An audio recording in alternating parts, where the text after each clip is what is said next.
Yeah, yeah. Making her way to the mic. They start dimming the lights. You start feeling alright. From Birmingham, home of the Teddy Longs, and the room is stutters. More once you discover. For all of the lovers, Whitney Houston and Roman Reigns. For all of the lovers, and Mickey James and Marvin Gaye. For all of the lovers, and Sasha Banks, Janelle Monáe, Silk, Sonic, and Paige. Allow me to say, look, I just found a place, sweet escape for every one of us. I was kinda late, I just made it off the struggle bus. Walking by the faith, cause I know it's right in front of us. Yo, I ain't with the hate, gotta focus on what's great. Houston, we have a problem. Yes!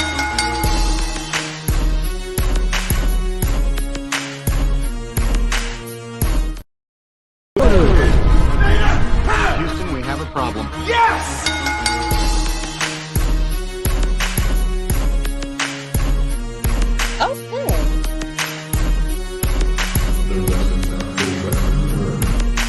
What you gonna do? What you gonna do?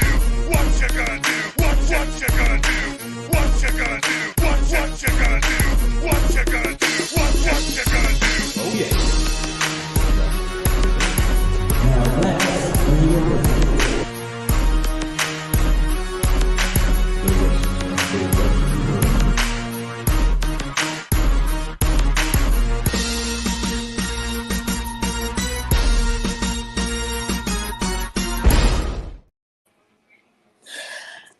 Hey, hey, hey, welcome to the Hardy Wrestling Podcast with your girl, Stephanie Hardy. And of course, welcome to the collaboration episode for Black History Month. I know there were some glitches there, but it's okay. Technology is man-made, so that means it's bound to mess up. So here we are. I'm your girl, Stephanie Hardy, host and creator of the Hardy Wrestling Podcast, host and writer for Women's Wrestling Talk, the #1 women's wrestling show and website on the planet, and color commentator for the Belladonna Division, Battle Club Pro, and Black Girl Magic 2022. And I am so happy to have all of these kings with me today. Okay, these are the guys of the Wrestling Wrealm, which is an amazing podcast that I've had the pleasure of listening to, and just embracing. And also, these are guys that I've had the pleasure of meeting as well last year at Black WrestleFest. So all of these men, I'm going to try to introduce as best as I can, because they have so much that they're doing, so much that they're contributing to life in wrestling. So of course we have the host, all of them are hosts, but first of all, I'm going to start with Brian H. Waters. He is everywhere all at the same time. He is doing so many amazing things in wrestling, and he's a producer, he's a host himself of various shows, and I'm so happy to have him here, along with Has the Third, who is a photographer and host of the Wrestling Wrealm, Brandon the Guy, who is an amazing belt collector and host of the Wrestling Wrealm, and last but certainly not least, the Real Dwayne Allen. How are all of you guys tonight? Oh, we're good. I'm real good. That was excellent. We can unmute now. Can we say things? That was pretty. Thank you very much. That was pretty good, but you gotta say my name right though. No, come on, man. Wait, what? Yeah, you gotta say my name the right way. You gonna hear me on this? Come on now. Hold on. It's not Has the Third? No, it is H to the S, T to the E to the 3RD, baby. Come on, let's go. Oh man. Well, all I've ever heard everyone say is Has the Third. So I apologize. I've known my good brother. You can't take him anywhere. This for the past 20 some odd years, and sometimes he don't know how to act. Especially around company. Brother, you nowhere. Mm-hmm. Around company, we gotta control him. I usually sit next to him to keep him in control. That's right. oh. That's right. That is true. Well, it's okay. It's just I just go by from what I hear. I heard Has the Third, so that's why I was calling you. No, but maybe next time I'll spell it out and do it to a beat or something. Maybe next time we'll let that happen. Yeah, man, you gotta say it like Jeff Jarrett. But look, but this time we just have to, do it the way that I've heard it. Love and peace to Jeff Jarrett at this time too. Oh yes, indeed. Yes. Absolutely. But I'm so glad to have you guys here for Black History Month. So, because we're here to talk about Black excellence, and you guys are the definition of that. So, I Wow. just had to talk to you guys about what's going on in wrestling. Where's the state of where we are? How are you guys feeling about it, and all of the above? But before I get into that, I just want to hear, how did you guys meet each other, and how did you guys decide to start this show? And did you ever think that you would be here in this place now? Well, I guess I'll take this because I'm the center fielder. Yeah, he's kind of the common denominator. That is true. Yeah. So sixth grade is when I met Brother Hugh. We That's was right. I went to a Catholic school, was predominantly white, and there was always an influx of Black people that came in sixth grade, and that's when Brother Hugh came, and it was like a very pivotal time in life, where I started like discovering like rap music, and then the next year was when we really like the Attitude Era was taken off to a new level, and me and Brother Hugh would always talk wrestling, and a lot of times get in trouble. Matter of fact, he caused me to get a conduct slip. There you go. Oh no! Because he was talking about, because he sat right in front of me, and we had a silent lunch, and he decided to talk wrestling. And so there was that. So that was say 96, 97. The 2000. I was in high school, and for some reason in gym class, they didn't put Brother Brandon. They didn't give Brother Brandon gym until his 12th grade year, and I remember because I was thinking this dude over here looked like Glenn Rice, who was playing for the Lakers at the time. Wow. And, wow. And That's wild. You trying to say I looked old in high school? Thanks. Well, no, it's just like you just look like Glenn Rice. And then so what happened? One day. Wait, hold on. Does he still look like Glenn Rice? Does he still look like Glenn Rice? I gotta double check. Continue, Brian H. Waters. So one day somebody was talking wrestling, and Brandon just in a subtle way was like, "No, well, actually, such and such happened." And I was like, "Well, you like wrestling?" Yeah. Then little did I know that I would learn to know that he is the number one, not number two, not number 10, the number one Jerichoholic.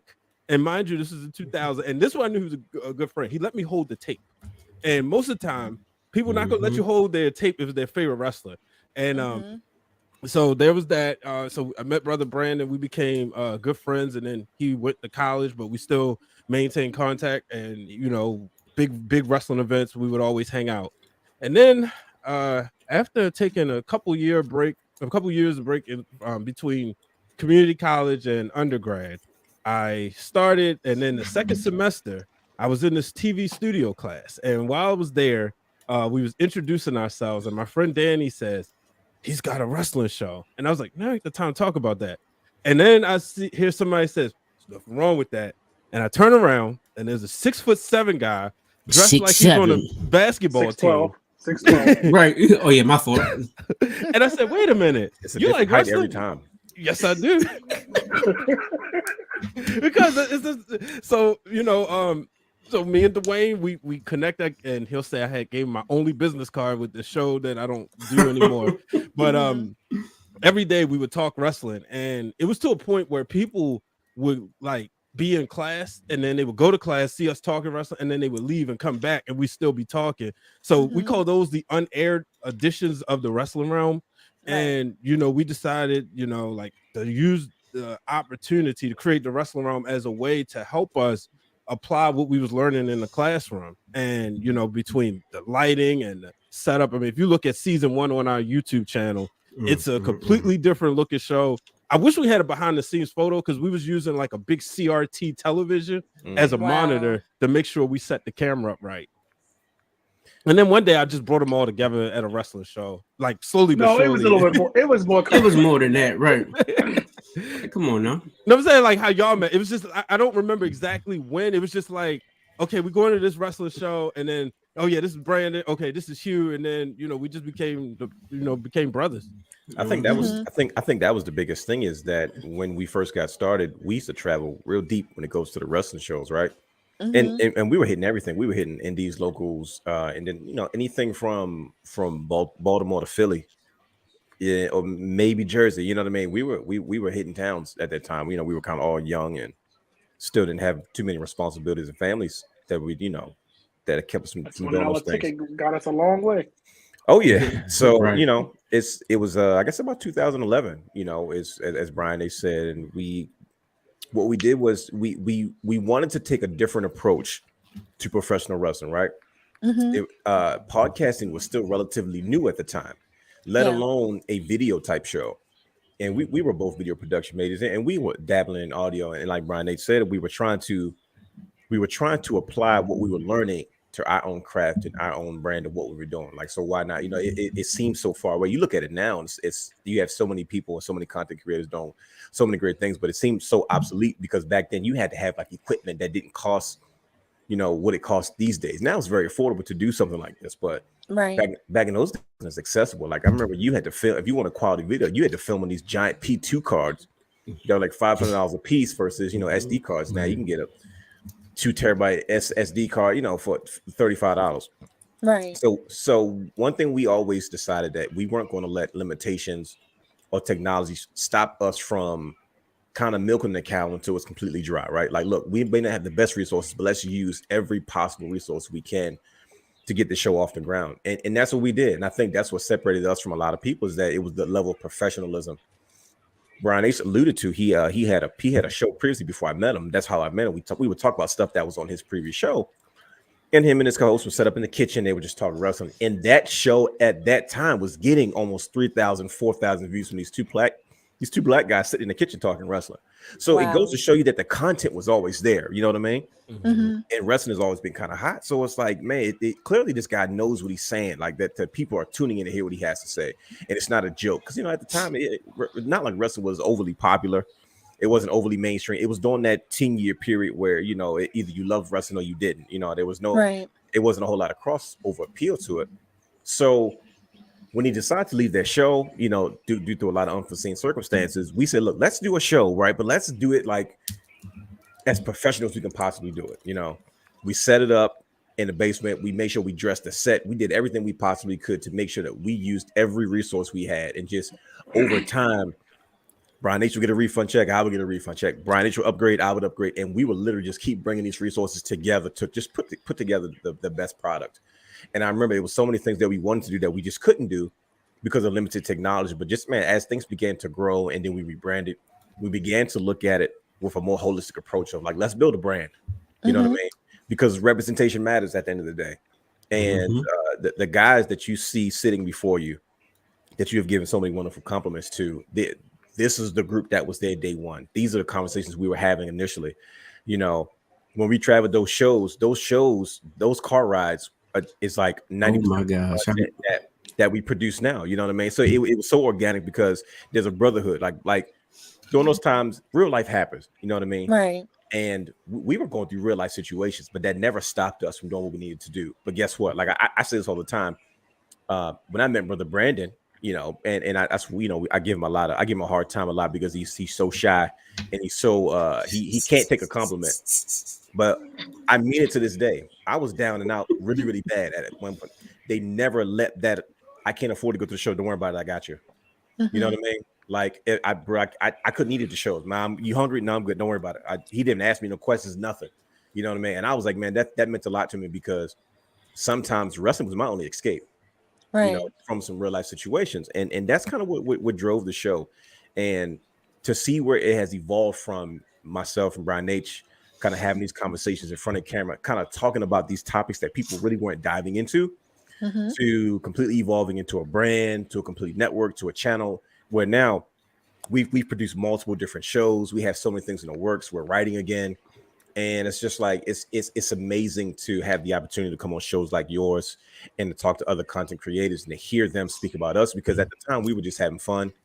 We were just using our outlet to just make a difference. And just, we got tired of being tied down to everybody else's rules. So we said, okay, cool. We need a space where we can make our own rules. And I think when you think about Black excellence and our history as a people, I think that's something that's kind of naturally embedded in us as we constantly push to get where we're trying to go. And that's just kind of what led us to today. And I'm so happy of where the brand is and where it's headed. And it's like, man, we've been doing this almost 10 plus years, but it's like, we're just getting started. So I'm so excited to see where the brand is going, and I'm so grateful to have this opportunity to speak with you today.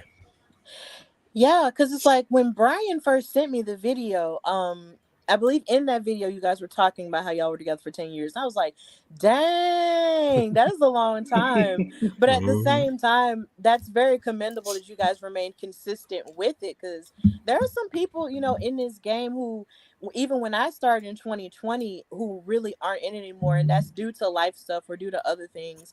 And they just couldn't continue. But you guys had each other to lean on.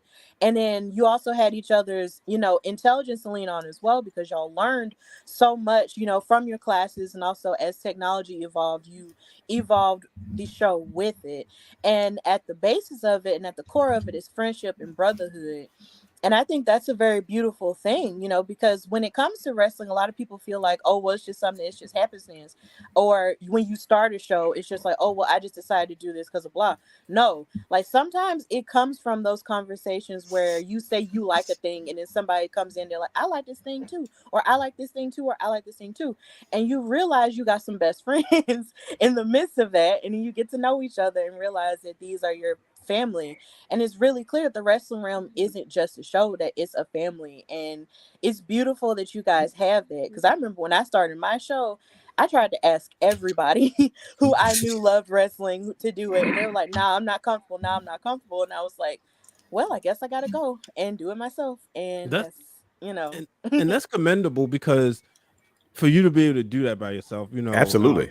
I sat there and I listened to your show. It's in my podcast rotation. And the thing I always thank you. enjoy is how you can captivate the audience and still like keep me engaged. Like, you'll say something, you don't sit there and just like complain about the product, right? You give your take, and if it's something you don't like, and then you got like the cool segments and stuff. So I'm always like, I've been a fan. That's, I was happy like a year ago you came on Wrestling for the Culture, and we was able to just talk about stuff. And then obviously meeting at Black Wrestle Fest. So like I said, it's an honor to be here.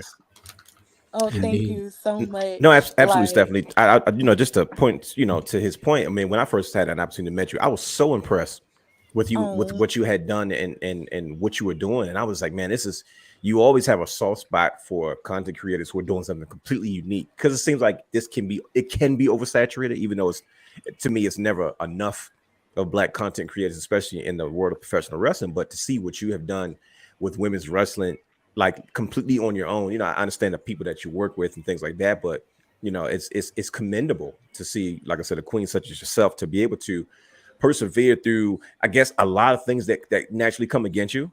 You know what I mean? So it warms my heart to see people like yourself and so many others to be able to really just put out the quality of work, because that's kind of what we stand for. You know what I mean? It's like we know is everyone's going to talk wrestling, but it's the quality of the work, it's the presentation. One of the things I kicked myself in the foot for is when I found out that you were trying to catch interviews with everybody at Black Wrestle Fest, and we were getting out of it. And I'm like, man, I wish I knew. I was just telling the guys yesterday on our show yesterday. I said, man, I wish, like, I found out. I said, oh shoot, I don't, like, I was walking so determined, and you were like, oh, you look like you were busy, so I didn't. I was like, I just walked like that naturally. Like, if I'd have known that, like, He's 6'12". because we just as big as I'm 6'12". Like, I was like, man, I should have went back and did it, because I remember you were telling me, like, look, I'm going to start doing interviews, and I'm so happy to have this opportunity to speak with you now, because I didn't get a chance then, just to tell you how much of I admire what you really do, because this is not easy to do. Like, we know that, you know what I mean? So yeah, I can't thank you enough for having us right now.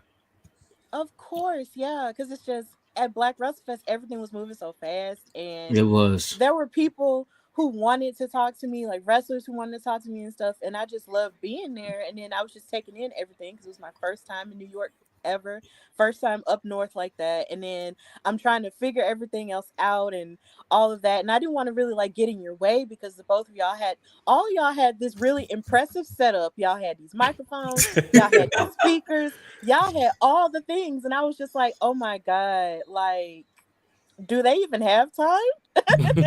Do they even have time? We always have time. Yeah. So I just didn't want to like interfere with anything I had going on, but I am really happy that we are having this moment right now, because y'all are so I love everything you guys do. I love the quality Thank of you. y'all's work. Like I listen to y'all when I'm at work, Mm. at my desk, and I was just like, I wonder what they have to say about this thing. It's like week Yeah. by week. Like I wonder what they have to say. All the So, shenanigans. oh All yeah, of it. it's funny. Like it's really funny at times. So it's just like, but I do wonder what you guys have to say because I respect you Appreciate guys' it. opinion.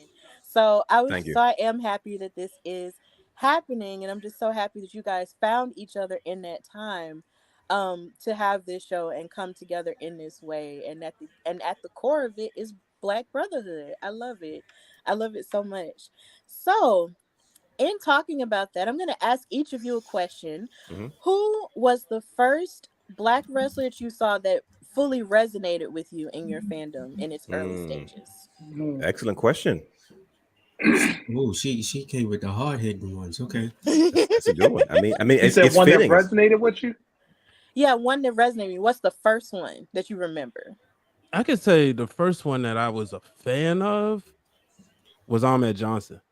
Mm-hmm. When I really think about it, like, because growing up like the early 80s, like during the Hogan era, I wasn't really checking for like color or whatever, right? But like that Mhm. mid like 96, I remember Todd Pettengill making it known that he was the first African American Intercontinental Champion.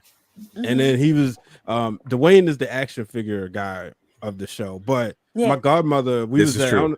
it was at Ames, and he'll be able to tell you the type of action figure it was, but it was the one that they had like the plate, the WWF plate, and they would Mhm. put their foot on.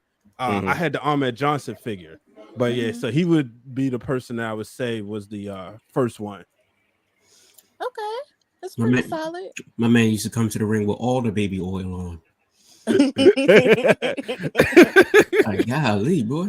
Oh boy, Taquan in the chat on YouTube. Oh Hey, man. Taquan. Yeah, he's like virtual hug. Yeah, he's going crazy in the comments. Thank you for watching, by the way. But yeah, Ahmed Johnson's a pretty solid, favorite for resonating with one. So what about you, Has? Well, for me, I would say Booker T. Mm-hmm. Um, honestly, he was pretty much one of the only ones at that time because I didn't really consider The Rock like fully black because he was more Samoan to me than black. Yeah, because that's how he And was booked to us. To be honest yeah, with you, so and that's then the whole right, exactly. So I would go to Booker T because like he was just a man in WCW. Like he was able to like I was able to relate to him more than anybody else that was on any other black person that was on the roster. I couldn't really relate to a D'Lo Brown or a Farouk at that time because like it was just all right, okay, whatever. But just coming from the hood, he looked like he was just like more realistic to me, and I resonated with him. He had Mm-hmm. that beautiful move set. And honestly, whenever I got a WCW game, that's the first person I went to. It was Booker T. Booker T. He was the man at that time. Yeah, because when you think about everything he did with Harlem Heat and CVJ Everything. and also not CVJ, I'm oh my gosh, Stevie Ray. I'm sorry. Yeah. There's a lot of Stevies. It's crazy. I'm sorry. Forgive me. And you think of everything he did as a champion as well. Like he was very instrumental in terms of black wrestling back then. So I can kind of understand that. He That's solidified that yeah, U.S. that's title. very yes, he did. It's very valid. And then he also won the title in the last episode of WCW. Absolutely. So that was a very historic thing. And then he went on to do big things in WWE as well. So and he's still very much relevant to the future of wrestling even now. Right. So that's a very valid answer. But The Rock is black to No, me. I mean, like yeah. he is. But It's just at that time he wasn't Mhm. his daddy black, he black. His right. last name is Johnson. But just at that time being a kid, he Yeah. just didn't. I couldn't relate. All you to heard about him. was his Samoan Yeah, I heritage. understand. Yeah, I couldn't relate Yeah, to that him. is. You never heard 100%. about his black side. They never talked about it. Never. So Yeah, they really didn't. Growing up, I never really heard that much about his black side, but I automatically assumed he was because I assumed that anybody who didn't fit the description of what I thought the other race was Mhm. black. Because Okay, I'm the fair. girl. I'm the girl who thought that Princess Jasmine from Disney's Aladdin was black. Got it. Because I Wow. didn't know better. There you I go. didn't Right. know that She's there colored. was. She must be black. Yeah, I I feel thought you. Pocahontas was black. Like there was Okay. all of that differences for me. So when I saw the first time I saw the Rock, I thought he was black, Mhm. and that was just it. Well, he But then was. when I learned more about his heritage, I was like, oh, okay, Got it. cool, and just moved on with that. But Booker T is definitely a very valid favorite. What Mhm. about you, Brandon?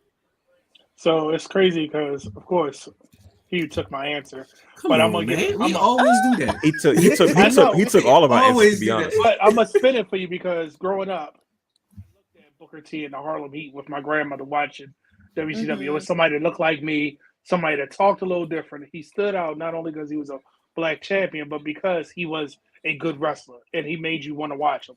But then, as my adult years or older years, I shouldn't say adult, but as I got older, and I'm an exact opposite of Hugh, I actually paid attention to D'Lo because they were putting the mid card absolutely. on his back. They were getting, Right. he was in the nation, he was this, the whole thing with the bulletproof vest, but it wasn't called a bulletproof vest. Everything about it was like, oh, this guy can actually wrestle. They're giving him a title. Oh, now he has two. The only thing, about that, it made me focus more on, okay, well, let me see what he's going to do now with these guys versus somebody. And I'm a agree that, The Rock was always Samoan until he had to be known as black. And I agree with that 100% because all I remember him saying Samoa, and then grandmother told me, Rocky Johnson is his father. Okay. But he's He used to Samoan. come out with the little what is it called? The Sperry's on with the little shorts tucked in with the tucked in shirt. I was like, hold on, this is not a brother. With the tucked in polo. Not from But around here. there was no denying that Right. D'Lo was somebody that Absolutely. you could look and see, okay, look what he's done. He had two titles, and I Right. think he carried them probably one of the best double champions that we've Ever. had. Yeah, there you go. Okay, that's pretty good and really solid there. That's really solid fave. So what about you, Dwayne? It's like You the muted, answer. brother. Yeah, Oops, hold on. we can hear you. He was like, Yeah. Can you hear me now? Yes, I can hear I you. know he was Oh, going okay. Yeah. It's my Stevie Wonder bop. Just Now. we all have different, like we have similar interests and similar stories, but for different reasons. And obviously, I'll start with, for me, it was also Booker T. And I say that because originally, like me and my brother were, me and my brother 2.5 years apart. So we grew up watching wrestling together. It was always us. Every wrestling match that took place in my house was between me and my brother.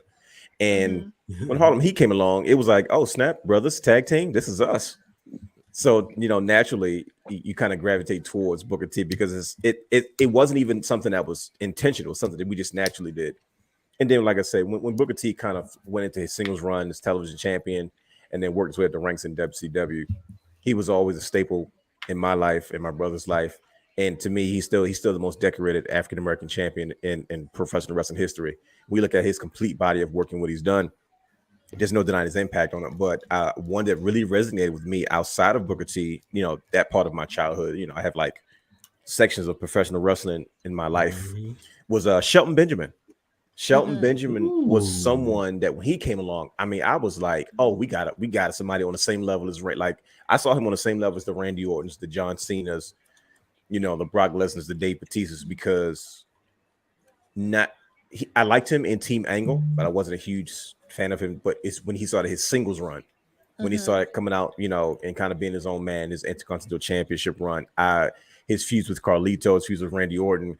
Like I saw him and Randy Orton as one and the same. And I felt like, oh, we got our first black world champion. He was somebody that I really, really gravitated towards, just coming up. And I don't know how old I was when he came around, but I was probably in high school. But yeah, but Shelton Benjamin was that guy. I was so disappointed when his career didn't take off the way that I wanted it to, Right. but when you look at his career and it's solid, but like I followed him to the Independents, I followed him to Ring of Honor, I followed him to New Japan, when he was, Shelton X Benjamin, and then his return to WWE, and then his multiple tag teams he's been in with, of course, Cedric Alexander, and of course, Chad Gable, and just he's to see where he is now, and I'm so happy that WWE is celebrating his career and the people that are in charge of recognizing him as being who he is, instead of just a good hand. Shelton Benjamin has meant so much to professional wrestling and the culture. And just to me personally, I was always a big Shelton Benjamin guy.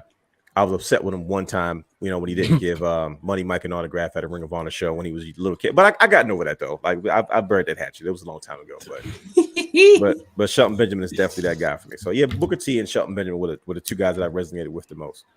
Although I was a huge fan of D'Lo's singles run. That's one of my favorite runs. Like D'Lo was the man, bro. When he finally broke away from the Nation and he was that version of D'Lo, I was like, oh yeah, beefing with Mark Henry and Jeff Jarrett. As much as Brother Hugh used to sing his song in school. See, he was a real deal now. Hey, I would always wonder, like, how did his head stay on his shoulders? It was crazy. Like when you look back and he was kind of going crazy, wasn't he? Mm-hmm. Yeah. Like this. And that was one of my mom's favorite wrestlers. She was like, "Uh-oh, there you go. He's coming out. There you go." He helped put TNA on the map too. We can't forget that. He helped put TNA in the early stages. AJ Styles would not be who he is if it wasn't for D'Lo. That's the Asylum years. That is true. Mm-hmm.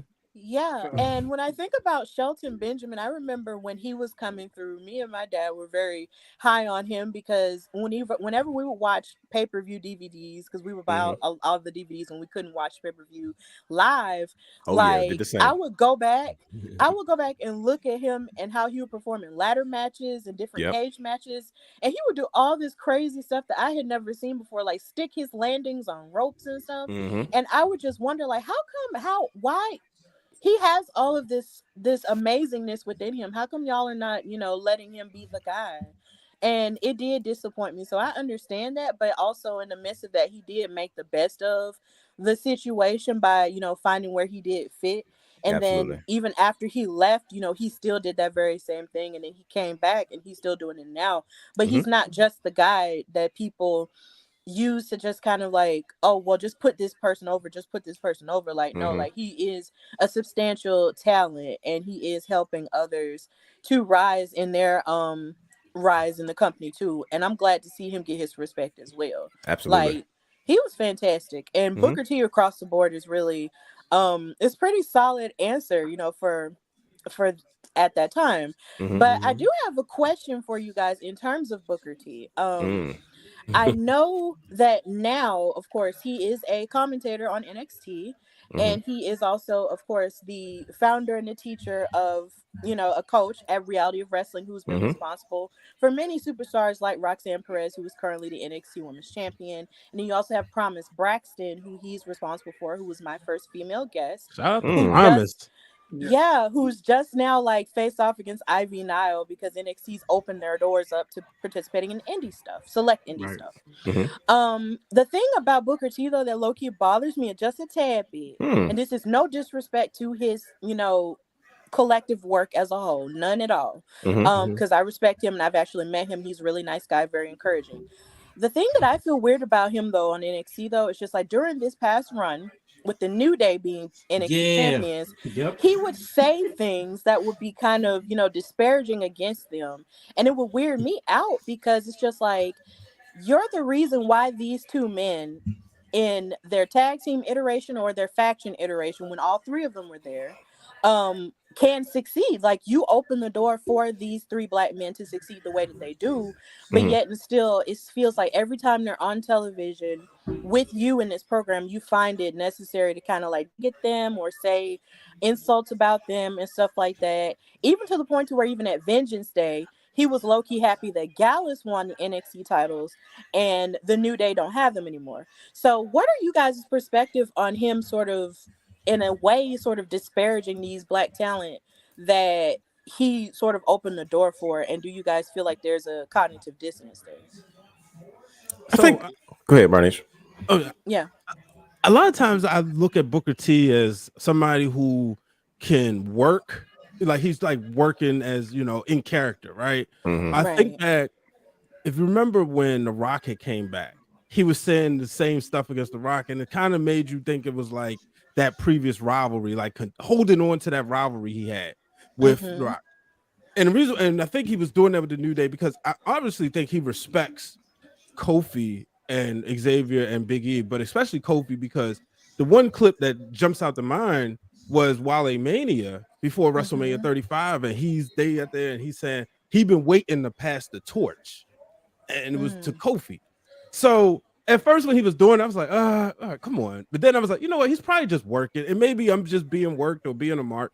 But it didn't bother me as much, but I can definitely understand, I saw a lot of the commentary on Twitter, so I understand where people was coming from. But I think he was just working and trying to be a homer for NXT, saying, these are our guys. We don't need y'all to come down here.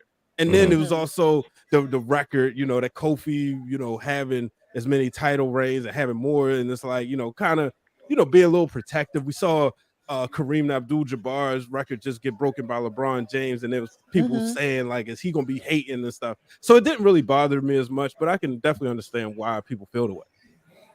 Okay, I'm actually glad that you said that and actually gave, that little bit of an insight of waiting to pass the torch to someone, because I was not at that Wale Mania, so I can't really speak to that. But you were, and I'm glad that you. No, I wasn't there. I just remember it going viral. You heard about it? Okay, yeah, it went viral that year. Okay, so I'm glad you actually said that. So does anybody else want to chime in on that part? So I'm you want to go ahead? No, go ahead, brother. Go ahead.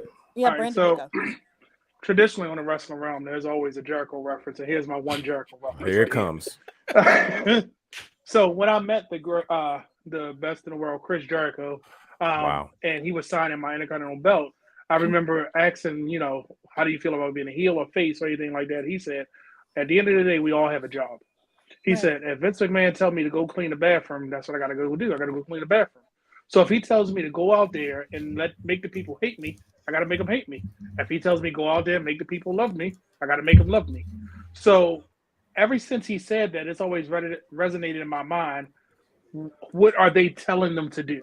So to the point of NXT is trying to be its own brand, and now you have these SmackDown stars that took out belts, that's been holding them hostage. I got to get heat on them because I want people to celebrate my NXT wrestlers, because that may be what the backstage people were feeding to him. Now, if it was, let's just take the New Day out of the situation, and let's say it was Alpha Academy, and he was bashing them, will we still have the same kind of feeling? Or we say, why is he bashing Alpha Academy? They just, you know what I mean? So I always think about it a little differently. Like, it's not good that it's against the New Day, who are probably arguably one of the best tag team in history. But it's the fact that, does he have a job to do? Did it have to be against them? Like, I'm kind of like on the fence, like, man, tone it back. But this the same guy that came down as King Booker and was making jokes with him not too long ago. You know what I mean? So I can't really be mad, because he definitely was trying to pass the torch on to them, and they had that whole segment. But Booker T has been known to say some things that make you raise your eyebrow, not with a rock pun intended, but it just makes you pay attention. So I think he's doing the job. Can't really be mad, because I did meet Booker T too. And one thing that resonates with me is he said, I'm a made man. I don't need to do anything else. He was a one-time Hall of Famer at the time. He said, I'm a Hall of Famer. I got my school. I'm good. I'm a made man. So he's just doing this probably out of his passion. So. Right. Absolutely. What about you, Dwayne? Yeah, I think you just I think in our community, sometimes it can be a generational thing where the previous generation is much harder on the generation that's either below them or younger than them. Is because they have this natural expectation of, I need you to be on your best, the best version of yourself, for the sake of, as Brian said, passing the torch. And I think Booker T, I don't know if that's kind of his character when he refers to the New Day, but I know he has always come off to me as if, like, these guys should be doing more than this. You know what I mean? These guys should be taken more seriously, not because of anything personal against the New Day. It's just because Booker T comes from a previous generation where he saw black wrestlers not get opportunities to be in these spots, and then when they did get in those spots, they were dancing, they were shucking and jiving. You know what I mean? And it's like, why would you choose to do that? So, like, yeah, I just think that he has that kind of tone to the way he approaches the New Day with his comments, and I just feel like he feels like they could be doing so much more But I think that's just because of him coming from a previous generation where it was much harder for the likes of African Americans or people of African descent to kind of thrive in this business. And these guys have done it, and they've done it their own way. So it's to me, it's kind of 50-50. Like I kind of hear his tone, but also to what Brandon said is true. He also has a job to do, and there may be a particular reason, because it's not like he's out there freestyling. I'm sure he's been fed certain things, and I'm sure that's like Jerry Lawler always rooting for the heels. He's Right.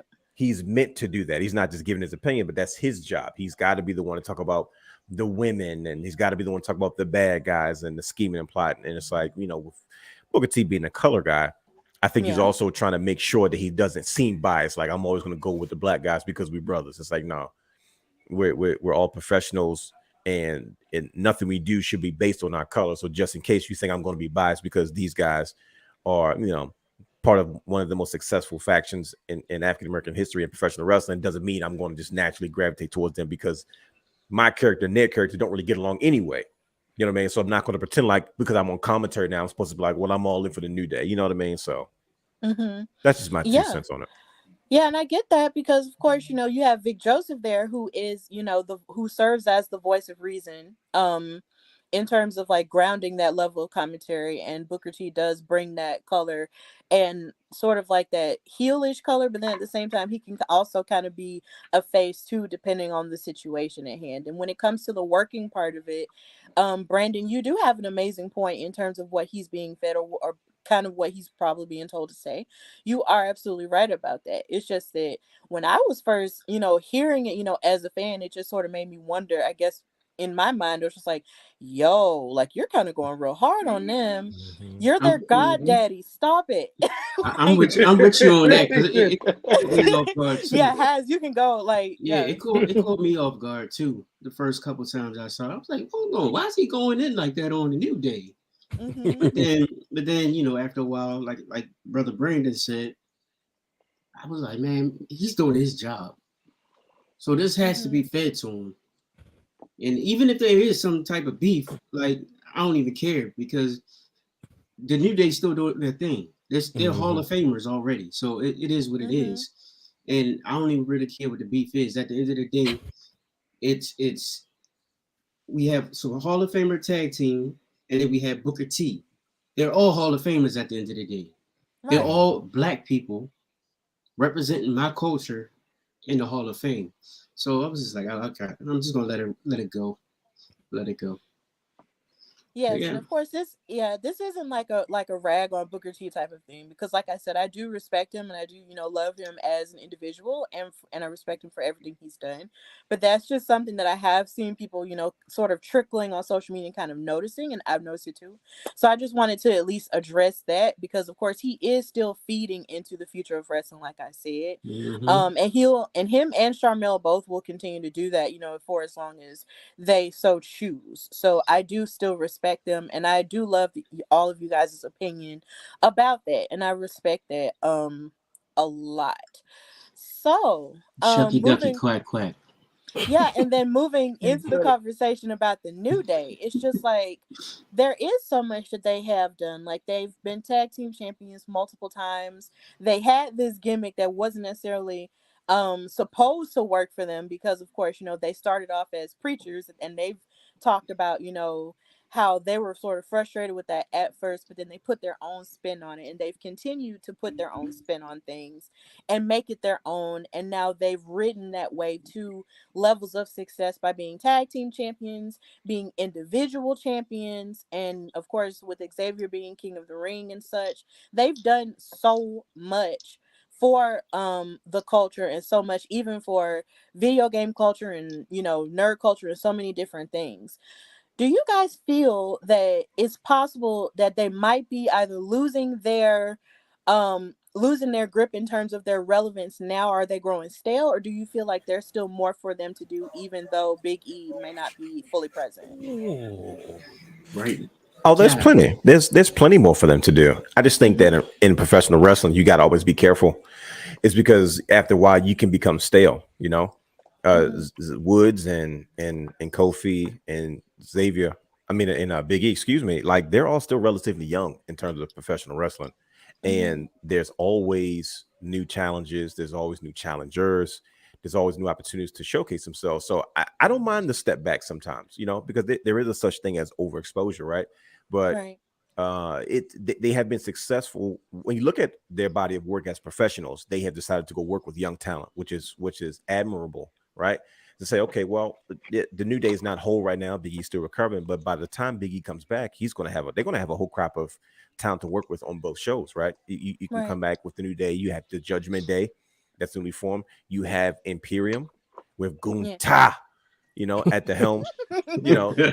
There's so many different elements that you can continue to add, even if they decide to come back and stay as a unit or have singles runs.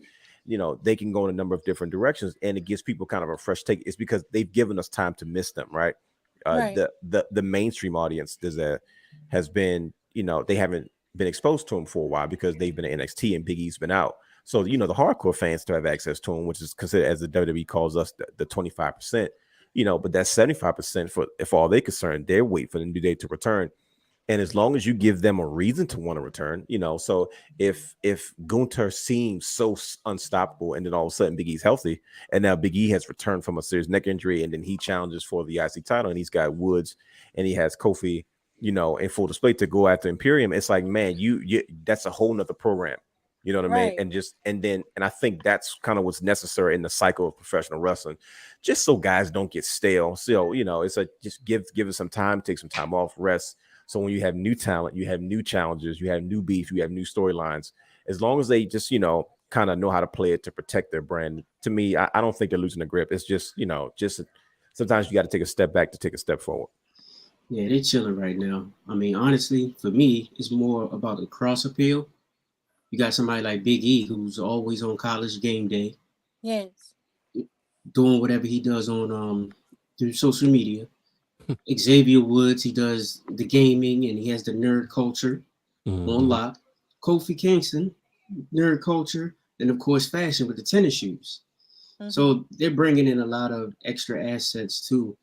But they're bringing a lot of extra things to the table other than what they have in the ring. Right. Definitely. And another thing you got to think about it, they keep the New Day keep evolving and making you watch them and make you care about them. Because as soon as the King of the Ring tournament came around during the old era, we were like, okay, whoopie-doo. Xavier Woods made you care about that. And if you notice, Kofi said, this is your time to shine. I'm gonna back you. Even to the point, they stopped coming out to the New Day music. It was coming out to Woods' music by himself. And it was Kofi was introducing them. It was, they find a way to make you say, oh, well, it's the New Day. Yep, okay. What's next for them? Because they can't get in the Hall of Fame until Woods gets the WWE Championship. I'm sorry, I'm gonna say. Oh, come on! Nope. They cannot get in the Hall of. They cannot get in the Hall of Fame without, because it's always going to be that doubt. Why didn't he? He has no singles title. Brother Brandon, don't let me call you a gump, right? Come on now. Is Sean Waltman? Is Sean Waltman the world champion? No. And this is what, but Xavier Woods could be. He can be. I'm telling you, if they can make you care about. In one match, we knew Kofi was, put it like this, we know Kofi is great, right? One match made him a world champion contender. One match because he's that good, right? The gauntlet match? No, that's not true. 11 years of being overlooked. No, you missed what I said. Listen what I said. We know he's great. We know I would even say one of the greatest, right? He's one of them, right? He's always going to be in a conversation. That one match made you say, we want him as champion, right? Big E won the briefcase. Well, I'm sorry, let me take it back. Big E had that street fight with Sheamus, and you said, I want to see what else Big E can do. He had that moment. He got the Intercontinental title. As many times he fought Apollo Crews, we were done with it. We wanted him to do something else. What happened? Gave him the briefcase. Then just him being in the background saying, when is he going to get the title? Do not deflate this. So why can't it, in Triple H we trust, give that Xavier Woods that same moment and make us care about him and give us a compelling story that he needs to finish the New Day story. Brandon, I think it can happen. We did not come on the show for you to push your agenda. This is not what this is about. He gave a full-blown campaign now. Like no.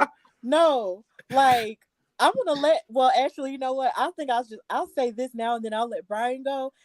Brandon, I cannot agree with you more. Okay, like even though y'all think he was pushing his agenda, that's low key my agenda in my heart of hearts too. Wow. Because even Xavier had his moment at the Royal Rumble this year, where him and Chad Gable were having their little bit of a moment where they were doing the Greco-Roman type of wrestling in the middle of the ring. But ain't And it's nobody just see it like, though. Nobody yeah, didn't see it. no, people.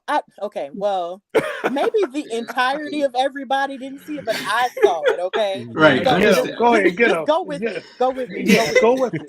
Go with it. I saw it, and I see all those pockets of moments that he does, in the ring. And it's just like he's so good, He is. but Yes, yet people he really is. don't be looking at him because, of course, he has this big personality. Mhm. He's the mouthpiece of the New Day, and then it's just Yeah. like he has all this other stuff going on. The for himself. microphone just being held. He just Yeah, does he's something. amazing. He has his Like own he could. personality. And then he said that his dream was to be king of the ring, like from jump. That was one of his biggest dreams. And he made that come true in a big way. And I was really happy for him for that. Then on top of that, he and I have the same birthday, Oh, me, wow. him, and That's me, what There it him, is. and, you see and it. That's what that Beyonce. is right there. So, hey, like September the 4th is Black Excellence Day. So, Well, like there I you go. said, so it's just like, if We he love were Virgos. ever, We love Virgos. Thank you. It's just like if he were to ever get an opportunity at the WWE Championship and actually win it, like I would lose it. So Right. Brandon, I'm right there with you. Like he has the ability, he has it all. He would just need like the right opportunity. And if Kofi and if Big E can have those moments, and you could even argue that those two could have another moment, another run. Like there could be a Kofi Mania 2 or a Big E Mania 2. Absolutely, yeah. It needs to happen. All those things could very well happen, but Xavier deserves to have his moment too. So no, like I'm here for what Brandon said. Like I'm absolutely here for it. But Brian, you could go and give your answer though. No, I was Go actually ahead, I was actually agreeing with Brother Brandon. Now, Right, okay. when he says in order to get in the Hall of Fame, Right. they'll In be order there. to get into the Hall of Yeah, Fame. But I there understood anyway. where he was going. Like he doesn't Okay, want to that's see fair. it end. I'm saying they until- shouldn't. Yeah, they shouldn't. Like if they had to stop wrestling today and they in the Hall of Fame tomorrow, no, they can't get in the Hall of Fame until that happens. Like they are bona fide Hall of Famers. Let me clarify. They Man, are going in the Hall they of Fame. sold We bootios know and that. pancakes. So And they it should have doesn't had matter. ice cream. It doesn't matter, about- right? They started the crappy signature series that we have now because of that New Day belt. Think about it. This is why we got all those crappy belts. Hell, Like, there you go. first There of all, goes the belt guy. I know. There you go. He on his rant. Look, Here goes the belt guy. Go ahead, Save it for the show. Save it for We're the about show. to get another exclusive, Stephanie, because this doesn't happen too often. But it's gonna be 2 days in a row where I give HBK some credit because that Okay. Texas belt looked good in person. Wow. So 2 days in a row, I'm gonna give Shawn Michaels credit. But Stephanie, he hates Shawn Michaels, by the way. I don't know if you know that. Why or not. do you hate Can we Shawn cut that part out? Michaels? I'm a Bret He Hart is- guy. He is always Yeah. hates. Listen, It's Stephanie. his Stephanie, fans. I'm a Bret Hart guy too, but he hates Shawn Michaels. Like It's Shawn Michaels and Bret Hart, my number one favorite wrestler. Brian H hates Shawn Michaels. I don't You can't say it. It's like he. Ooh. I don't hate him. It's just that I mean, he's hates a cool him. guy. He's a cool guy, But his fans, but Brett, I.e. me. I wanted WrestleMania 13. I wanted him to do the favors. He didn't do the favors, but it's cool. I love producer Sean. The stuff that he's doing at NXT is believable. I love producer Sean, and I hope that producer Sean and producer Triple H and creative Triple H give Xavier Woods an opportunity to do that because he's somebody I've always looked at. First of all, a black man. I don't know if he has the PhD already or I know he was working on it. I don't know if I believe he does have that.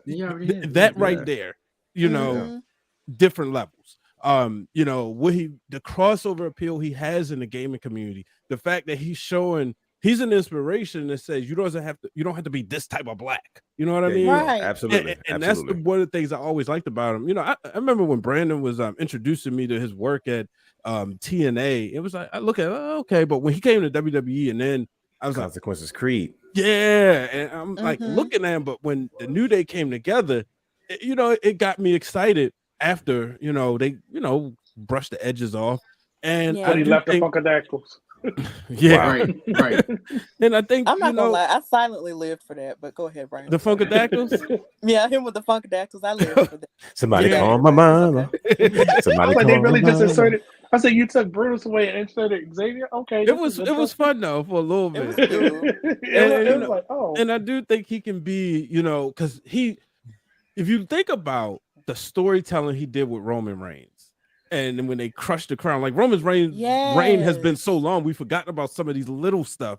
But when they crushed the crown and like that look, he has the charisma and the ability to make you gather sympathy for him. The same way Kofi made us gather sympathy for him when he was chasing. And, you know, I would love to see Xavier Woods. You know, he needs a Daniel Bryan who can do what Bryan did for Kofi, because it couldn't have been nobody else. Like that was that's like one of my favorite WrestleMania matches. Not because Bryan is my favorite of all time, and not because, you know, but I mean, just the whole storytelling. And that's like one of the few matches where it's not 80 gazillion false finishes.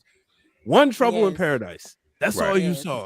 And it felt like Bryan said, okay, I was in your position. I'm going to take you from here to here. And I want to see somebody would do that with Xavier Woods. I don't know who it, like, I'm not thinking right now, like who it would be, but I think with the right storytelling, we could see him as a WWE champion. Yeah, fair enough. Do it. Yeah. He really could do it, and he really deserves the opportunity. Like before anything else happens with the New Day, like he deserves his chance. Okay, like absolutely. But the New Day is definitely one of the greatest factions of all time, and I've said it multiple times. Like there's so much that they have done, you know, for the culture, for Black culture, for, you know, representation as a whole. And even though it may have started off kind of rough, you know, they still shook it off and applied that and got way better at you know, being who they were and just making different references and stuff. And now here they are as an amazing faction and them finding their way. And like you said, Dwayne, with them being off of television for a little while, you know, once they do come back, it'll be like a welcome hug, and it'll be like, "Yay, you're back!" Absolutely, I agree. I couldn't agree with you more. Time too, because it's a lot of teams that don't get time. Like now, you're starting to see it more, like the Judgment Day, right? With Judgment Day start off like, what is this? What's going on? Now that's a team you want to see. You know, I mean, Dominic Mysterio, my goodness, you know, he went from being like, okay, all right, you Rey Mysterio's son, to I look forward to every holiday to see what he's going to do. I look forward to what he's going to say when he gets that microphone. You know, the guy been growing a mullet to be like his stepdaddy, Eddie Guerrero. I think so. He can do a hair versus mask match. Oh wow! Ooh, why else would he be growing? See, there you go. You want somebody to show booking already? There you go. He's right there. Stephanie, I don't know if you noticed, but Brother Brandon used to book for a local promotion here in the area. So if he just starts randomly booking matches, yes, ma'am. So if he starts randomly booking matches, I want you to know why. That's cool. Okay, I bet you're embarrassing him. But he had to say it so cool though. Like, I just want to casually slide it. I didn't mean to cut you off, Brandon. Excuse me for being rude. I just want to slide because he does this. He starts randomly booking matches, Stephanie. So I want you to know what's going on while you're around the brothers. Like this is what he does, but there's a reason for it. So that's exactly how we became friends back in 2000. We would literally be on the phone, and this is 2001, around the time when you got Austin getting ready to face The Rock when the heel turn happened. Shout out to Brandon for bringing in the tape to school the next day because the cable company. Well, she asked earlier. Bro. I was earlier. Like, come on. But I was leading to the fact that this is how it started. You're good. I'm done. You're good. He don't know how to act. I told you, I apologize for him. We're not going to get invited back on anybody else's show after this one. Just they cut up way too much. We apologize. It's okay. I'm used to it at this point. I'm used to it. But Brandon, that's so cool though that you did. You know, used to work for a promotion. Which promotion did you work for? It was RCW in Maryland. Oh, okay. Real RCW Championship Wrestling. Okay. Hey, cool. Brandon, you still got those DVDs? No, I have a freaking plastic bag full of them. Cause I did backstage. I did like one backstage segment. I've never seen it with Greg Exel. Oh, I'll give you one of each. How about that? those DVDs are so indie they wouldn't even play in my DVD player. I said, yo, you probably can fit my Josie shirt that they gave me. You probably can fit it now since you lost the person. The Jack Daddy. Oh man. Yeah, since he's a Jack Daddy. I should go get it and show you I still had that Josie shirt that they gave me. That's amazing. Let me tell you though, sometimes I book matches in my dreams. So I don't know if that's weird. No, it's not. You call matches. No, it's not. You do a phenomenal job. You do a phenomenal job. You do, by the way. Give her the credit. Give her the credit. Yeah, She be going. I wish we had a clip of her calling the match right now. We could just insert Right. like everybody watch We it. just flipped your whole show on Hey, you now. hey, And now she we sound- talked about you. Yeah. She sound better than a Jack Daddy. Oh my gosh. Yes, you can go on Title Match Network and see my work with Faye Jackson with Black Girl Magic and Hey, on the Belladonna division and hear my commentary. Like, I can't believe you guys are saying this about me Shout right out to Amber, I'm because gonna Amber used cry. to always put over your commentary. Oh my like, God, seriously? Yeah, she would You always don't say, know how much I love her. and she would always tell me that, like after like her shows I and love stuff. her. And she Oh, would always say, like, yo, I love Stephanie. I love the way she calls the matches, tells the stories, does her research, because some people just get on the mic and just talk. And especially in women's wrestling, it can be so disgusting with the way they call these matches. So yeah, she always recognized the commentary. Oh, thank you so much. And shout out to Amber Rodriguez. Like, You're the I love her reason so much. I made her cry. The What? first, let me tell you the story real quick.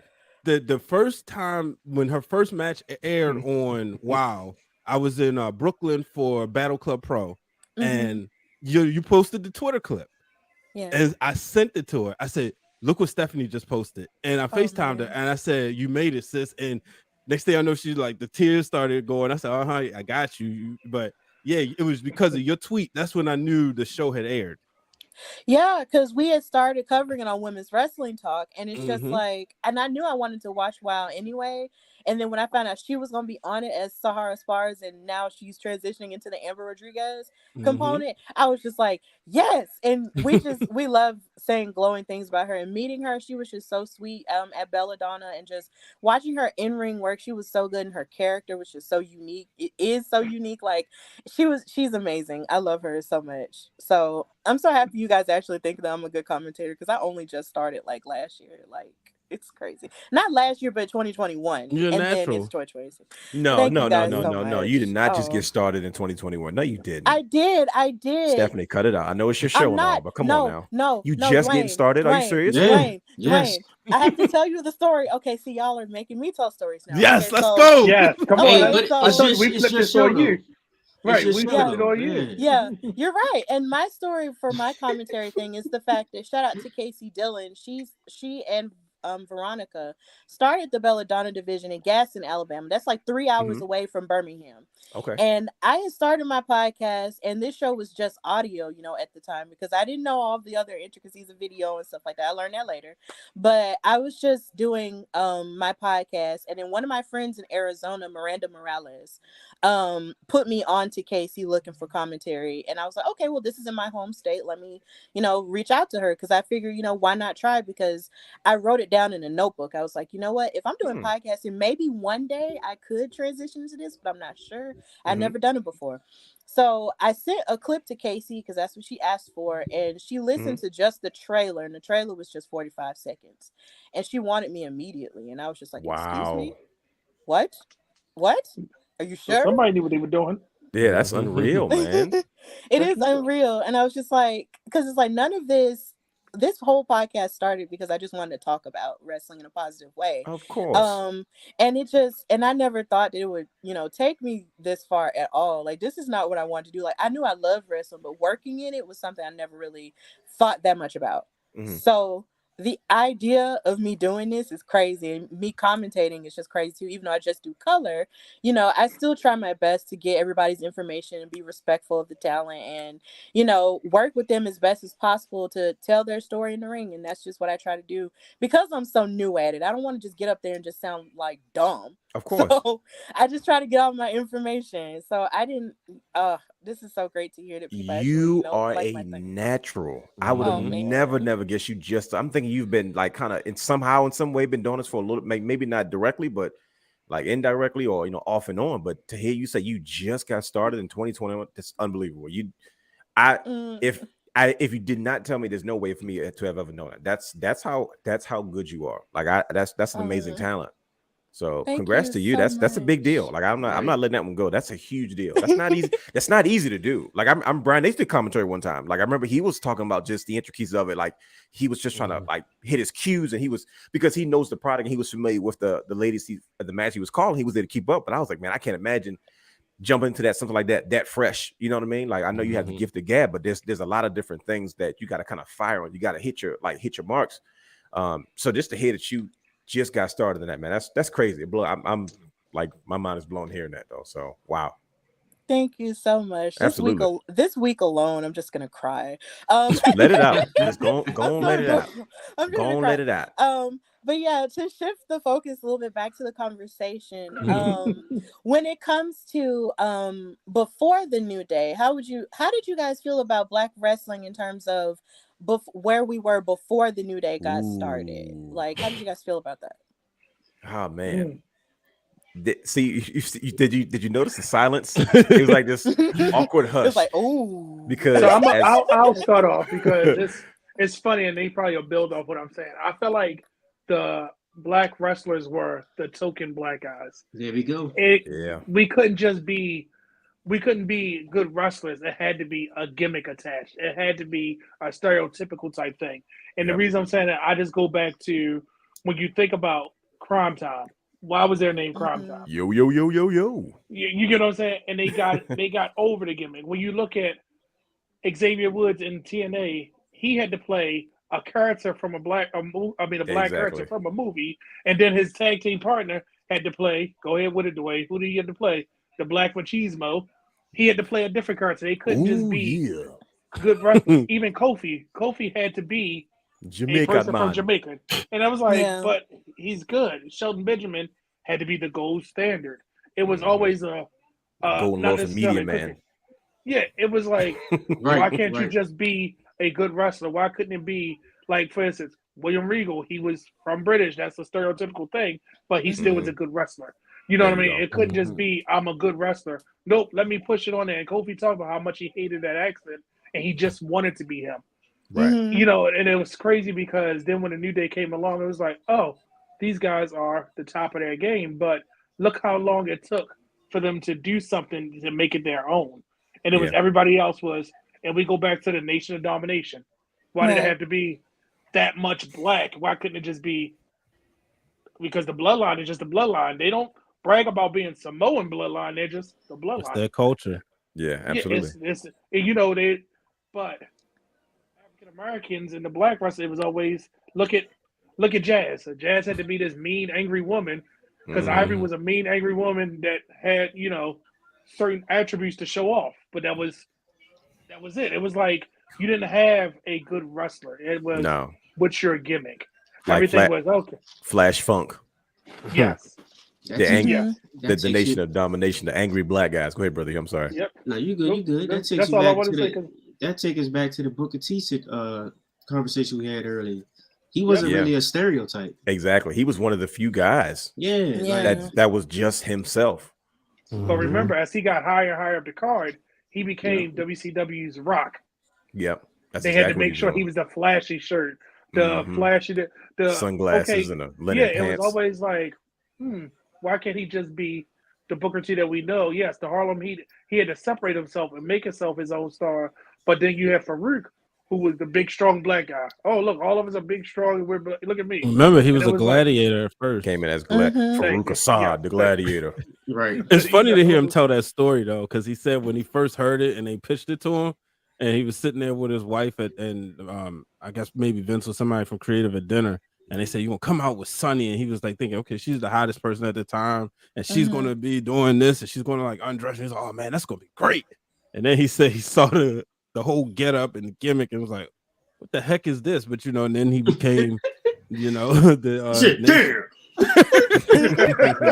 Hey, I got a moment to say that to him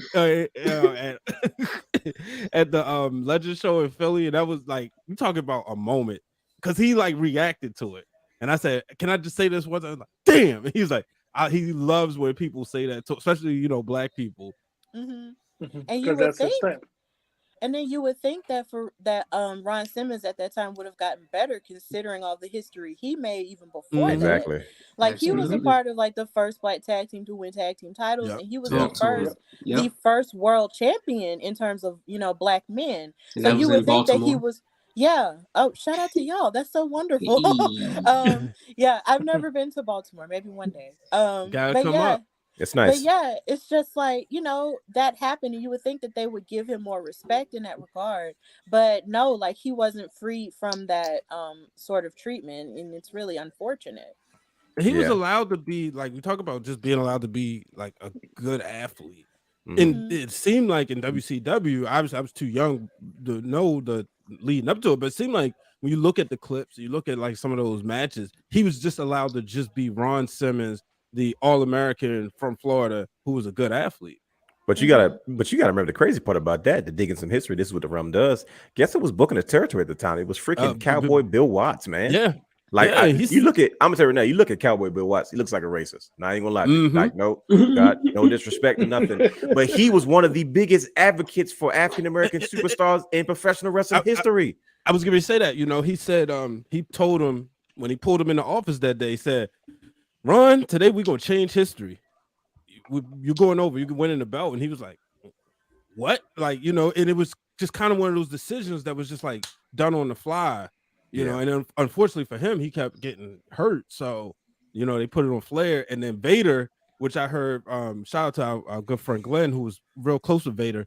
He said when Rick decided, like, yeah, I'll take the belt from Ron, and then Vader had a match with him, Vader kind of, did a couple accidentals on purpose because he was such a huge fan of Ron Simmons that he was happy to do the honors for Ron.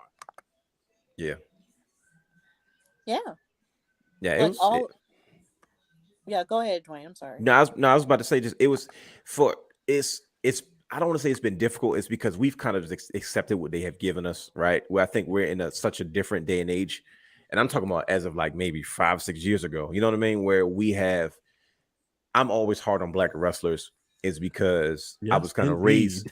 I was raised by a generation of you have to be better than everybody else just to be considered on the same level. You know what I mean? Right. And it's like every time we get some black talent that comes through the door, it's just like I'm really, really hard on them because it's like, man, I want you to be the one to break through.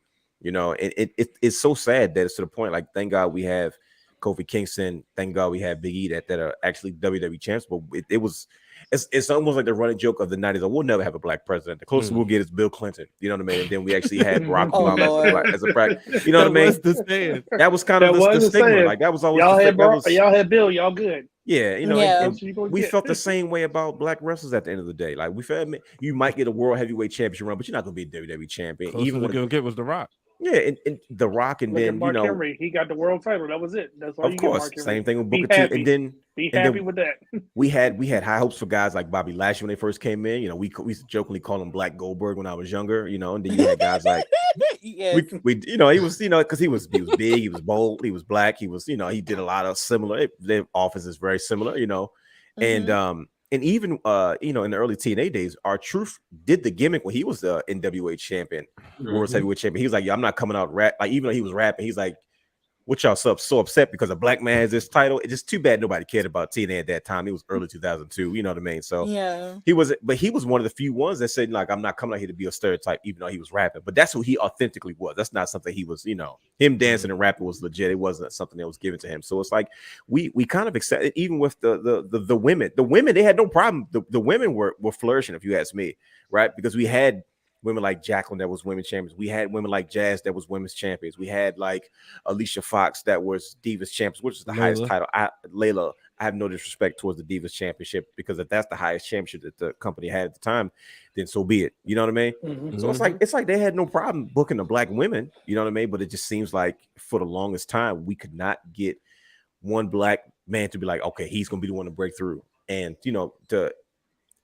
we all remember when Kofi first won the WWE Championship against Daniel Bryan, and you see more of the viral clips of almost every professional wrestler who was black or of color celebrating that moment. I think the one I remember the most was Shad Gaspard, rest his soul, and MVP before he was back in the company, just looking at each other crying because they were in that atmosphere. They knew that they didn't stand a chance, and they to see that Kofi's moment, of course, like they watched him come up, and they knew what that culture was like. You know what I mean?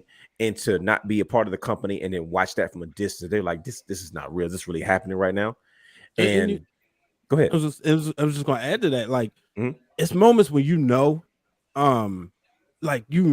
this could happen, right? Like we all knew Kofi's probably going to win, but when that 3 count happened, and we was all together, I believe. And I remember like, at my house. Yeah, your house. Yep. Yeah, and I remember jumping to my little cousin's aunt, who's bigger than me, but like I jumped, like I was just like super excited. And then I'm like, in a room full of black people, my children right there, they got to see something that I didn't get to see. You know what I mean? And I think Sir Wilkins said this on one of the episodes of Jobber. When our generation, we was too busy trying to be cool. And you see that like a lot of times that now these kids can kind of be themselves. And that's also in wrestling. These wrestlers can be themselves. Xavier Woods and them can be the nerds. Bobby Lashley, he says he likes wearing suits. They can wear suits, you know what I mean? He doesn't have to always go out there looking like G.I. Joe or something. So it's real cool to be able to see that black wrestlers, even black content creators, everybody can just be themselves. And it's because we're diverse within ourselves. There's no one shade of black at the end of the day. Yeah, we are not monolithic at all. And it seems like now, it's showing in such a beautiful way because, of course, a long time ago, they were just given this stereotypical thing and they had to do it or else they didn't necessarily have a job on the higher level. So it's like now we've reached a point where, of course, things can always be better across the board. But at the same time, it's like women and men, are able to sort of be themselves in a way that actually comes across as authentic. And it lets everyone know, like, this is what we are. We are multifaceted. We are not just one thing. We're not just overly masculine in terms of men. We are not crazy in terms of women. We are not unhinged. We are not angry. Or spiteful. Come on now. You preaching now. Come on now. Like we are more than just that. Like we are excellent and we are unapologetic in who we are. And it's just beautiful that is happening. And it's just like I said with Black wrestling earlier this week. The only thing that I wish is that with all of this stuff happening, I wish it was happening when I was a kid, even though I'm a little bit younger. It's like I wish a lot of this happened when I was a child, but the child in me still lives, and I'm still happy that we get to see all of this representation. And you have kids like the kids at the wrestling club and like Brian's kids and other people's kids who get to see stuff like this, and they get to fully be themselves and openly love wrestling, and it'll be okay and not feel like it's something that they have to hide. And it's a beautiful thing. And to Dwayne's point, when it comes to the women, though, like stuff wasn't necessarily like entirely perfect for the women because, of course, you had the booking of the women and them only being able to wrestle for a few minutes or a few seconds in some cases. Yeah. And then you also had the idea that with Jazz and with Jacqueline, of course, with their beautiful masculine, with their not their masculine bodies, but just their muscular bodies is what I'm trying to say. It's like they were always made to be like stigmatized in a way that made them look like, oh well, they're like these abnormal monsters, or like they're angry, like with Jazz always saying the B word is back all the time. I remember being disturbed by that as a kid, and I was just like, why did she have to say that? Why did she have to call herself that? Because I was raised in a household where you don't say that to any woman, and that's not what you say.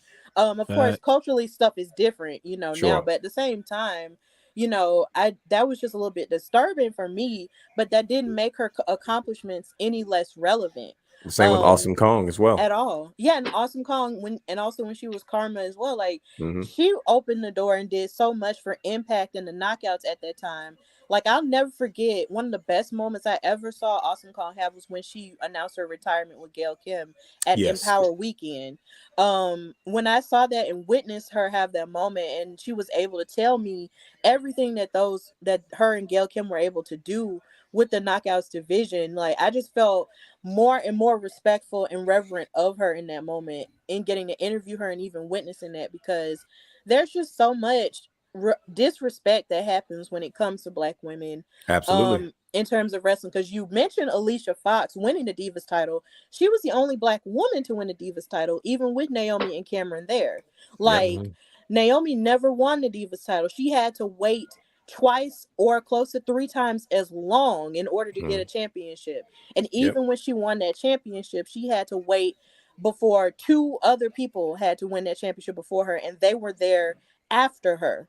She's the first FCW champion, and this is how you treated her for this long. Wow. And Cameron never had a chance, and she left, and did other stuff.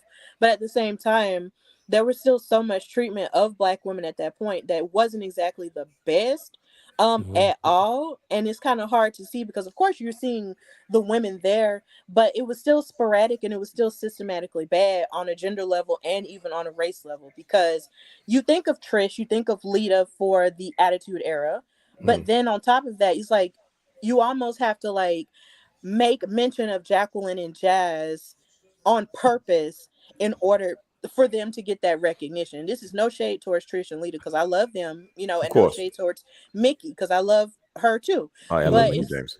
yeah, it's like you have to like fully like make it your business to mention these Black women because they were the ones, you know, who's, you know, really sparked it off for Black women, of course, before, well, after the others who had to go through so much other, you know, degradement in order to get degradation in order to get to where we are now.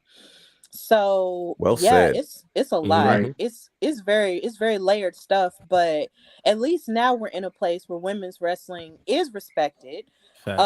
a whole lot more on across the board. And even though there's still work to be done, we're still respected, and Black women are able to show all of their, you know, characters and all of their facets and everything. And you have women like Foxy Fierce on WoW, and then you have Amber Rodriguez, you have Bianca Belair, who is arguably like on this big trajectory to be the biggest star that they've John ever had. Cena.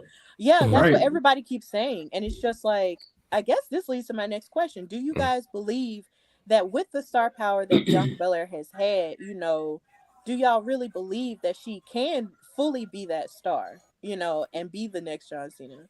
It's already happening. 1000%. She already there. They got the Yeah. TV show coming. Montez is next. But Yes. yeah, they got a TV show coming, and she signed with a modeling agency, or what Yeah, was it? she Yeah. signed with WMG. Yeah, so Yeah, I it's think like it's a management company. Yep. Mm-hmm. all that stuff is already here. It's just in the plane. It's just in the works right now. Bianca Belair is amazing in every sense of the word. I think Absolutely. she embodies so much of the past and what the present is right now, as far as superstars. Not a women superstar. I mean a superstar. Her Mhm. story has so much depth to it, right? It's enough for them to tell. The WWE is like any other entertainment company, any other sports franchise, any other major Fortune 500 company. They got to sell their product, and the best way to sell their product is through storytelling. And she has one of those stories that is so easy to tell. She has thrived so much from what she's been through, her ups and her downs, the way she looks, the way she carries herself with grace and dignity. But yet she has not forgotten her roots, and it's not Mm-hmm. stereotypical. It's very authentic. I think she's one of the few Black women that I've seen in professional wrestling that has come out there and has been authentically Black to the Mhm. core without being stereotypical. I'm talking like it doesn't feel forced. It doesn't feel like we saw with Naomi try to be a heel, and she was coming off too angry Black woman. And I remember I used to watch Total Divas all the time. I mean, I consume all wrestling content. And she said, "That's not me. I'm not a heel. Like, I'm trying to be something that I'm not." She's like, "I'm from Orlando. This isn't me." And but I feel like Bianca Belair has found that balance, and that's no disrespect to Sasha Banks or Mercedes Moné by any means, you know what I mean? But I just feel like Bianca has found this authentic way of presenting herself in a way where she's accepted by everybody. And that's Mhm. rare. You know what I mean? Like Mhm. it doesn't matter what she does. She's on Applebee's commercials, she's on Cricket Wireless commercials, she's got dolls. And it's like she's I've yet to see her be typecast in any way, shape, or form. We've seen a lot of our women be typecast just the same way the Black men have been typecast in a lot of different ways. Okay, well, you're the Black girl, so you have to be this way. But she's one of the few, and I'm having a hard time thinking of anyone else outside of Jacqueline early on. Is like you're not cast into any particular category, and she has just, I mean, her stock has risen just tenfold from when we first saw her at NXT, from her appearance at the Women's Battle Royal at Mhm. many years ago. And it's just like, man, what I don't. She's so young. There's so much for her to do. She does what she does in the ring. She's a genetic freak. She's so athletic. She's gorgeous. She does everything on her own. She's such a great example for young women. She's such a great example for middle-aged women. She's such a great example for older women who didn't get a chance to experience a Bianca Belair. I think she checks all the boxes. I mean, and to me, that's what a superstar is. And I think that's what WWE is looking for, especially in 2023, going into the future for what the company is meant to represent. And we're talking about diversity, we're talking about equity, we're talking about inclusion. You know what I mean? And I think she fits that bill. They don't have to worry about her misrepresenting herself. She's a married woman. She's married to an unapologetically black man, and yet they're accepted is because they're black, but not in a way where it offends anybody. You know what I mean? And they're almost safe as how we're kind of categorized in a lot of different ways. But yet them being quote unquote safe as they're sometimes stereotypically typecasted as, it doesn't change their demeanor, it doesn't change their language, and it doesn't change who they are as performers. So I mean, she's real. She's one of the people that's real. And you see her. So when I was leaving San Antonio, I saw her in the airport, her and Montez, and I saw fans just like go up to him, not bombarding them, but just going up to him. She understands who she is. This was said about Steph Curry when he was on his rise, that he understands who he is and where he is in the league, and just understanding his stardom. That's the same thing to be said about Bianca Belair. She's she was traveling with her parents, and it was just engaging people, signing autographs, taking pictures. She understands that. Last year, WrestleMania Access, the same thing. People generally love her, not just black fans, not just black little girls, white little girls, Asian little girls. Everybody loves who she is. And you knew how much they put into her last year's SummerSlam. It is always the saying, if you can't go last, you want to go first. Set the tone for the night. In her hometown, you saw that crowd go crazy in Nashville. And and it was the redemption story. Her and Becky Lynch went out there and they did their best to tell a story, even though Becky got hurt. But she won 2 championships at WrestleMania, main event at WrestleMania. That right there, just to see where she's going, I think she's definitely, superstar. And I mean, if you got crossover appeal, they invested in WWE superstars and they want a TV show. You think back to the Bella Twins, you think back to Total Divas, you think back to Miz, Miz and Maurice, excuse me. So now it's Bianca and Montez. When did we ever think we would get that? What's their name? What's their couple name called? Right. Beyonce. Wow, Beyonce. Okay. I made it up. Oh, you better trademark that. Right. You better trademark it and get some money. Beyonce. Wow. You're sharp. You're quick. Facts. Thank you. You just love seeing this, and they both understand, where they are. And she still has stuff she want to do in the ring. And the last point I wanted to make, she's also the face of the new kind of like, she's like one of the best examples, her and Big E, of the NIL program that WWE is doing. They shout out to Seahawk. He sat down, did an interview with them for the Ringer, and went to their dinner, and they was able to talk about, she didn't necessarily grow up as a fan, but understanding, becoming, being an athlete and making that transition. And I have a lot of respect for people who can do that. You respect the business, you know what I mean?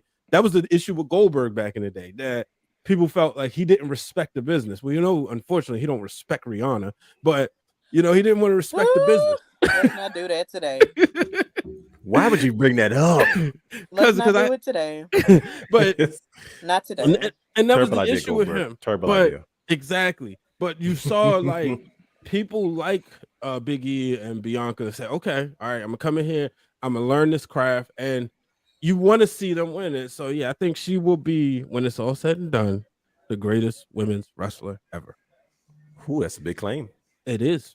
That is a big claim. And it's just, and even with the rise, I don't mean to interrupt anybody else who want to go, but it's just with the rise of Bianca, I'm so happy that it's happening to her in this way, because she is so wonderful and she is so, athletic and just so, and just so amazing, in everything that she does. It just seems like everything she touches turns to gold. I remember when they were first showing those vignettes when she was coming up to the main roster from main event, even though we were panicking because she was on main event. I was so happy with those vignettes they were showing, and I just remember saying to myself, "This is almost like Mr. Perfect, except she's Mrs. Perfect." Yo, Because I didn't even she's realize that, but that's the truth. because she's smart. Like, she was the smartest. She was beating everybody at game night. She was outrunning people in track. She was playing basketball. She lifted Otis. Like, she was doing everything. And it's just like, she's Mrs. Perfect. She's the closest thing to a Mrs. Perfect that the WWE has. And Wow. it's so that's one of wonderful. my favorites of all And time. and it's so wonderful to see. But the only thing that I really wish is the fact that with as amazing as it is that they're behind Bianca, I wish that they were behind all of their black women in the same way, and don't just necessarily leave them on the wayside. Because with Bianca's success story, you also have the idea that everything happened behind the scenes with Mercedes and Trinity, and it's just sort of like, all three of them really could have been dominating together.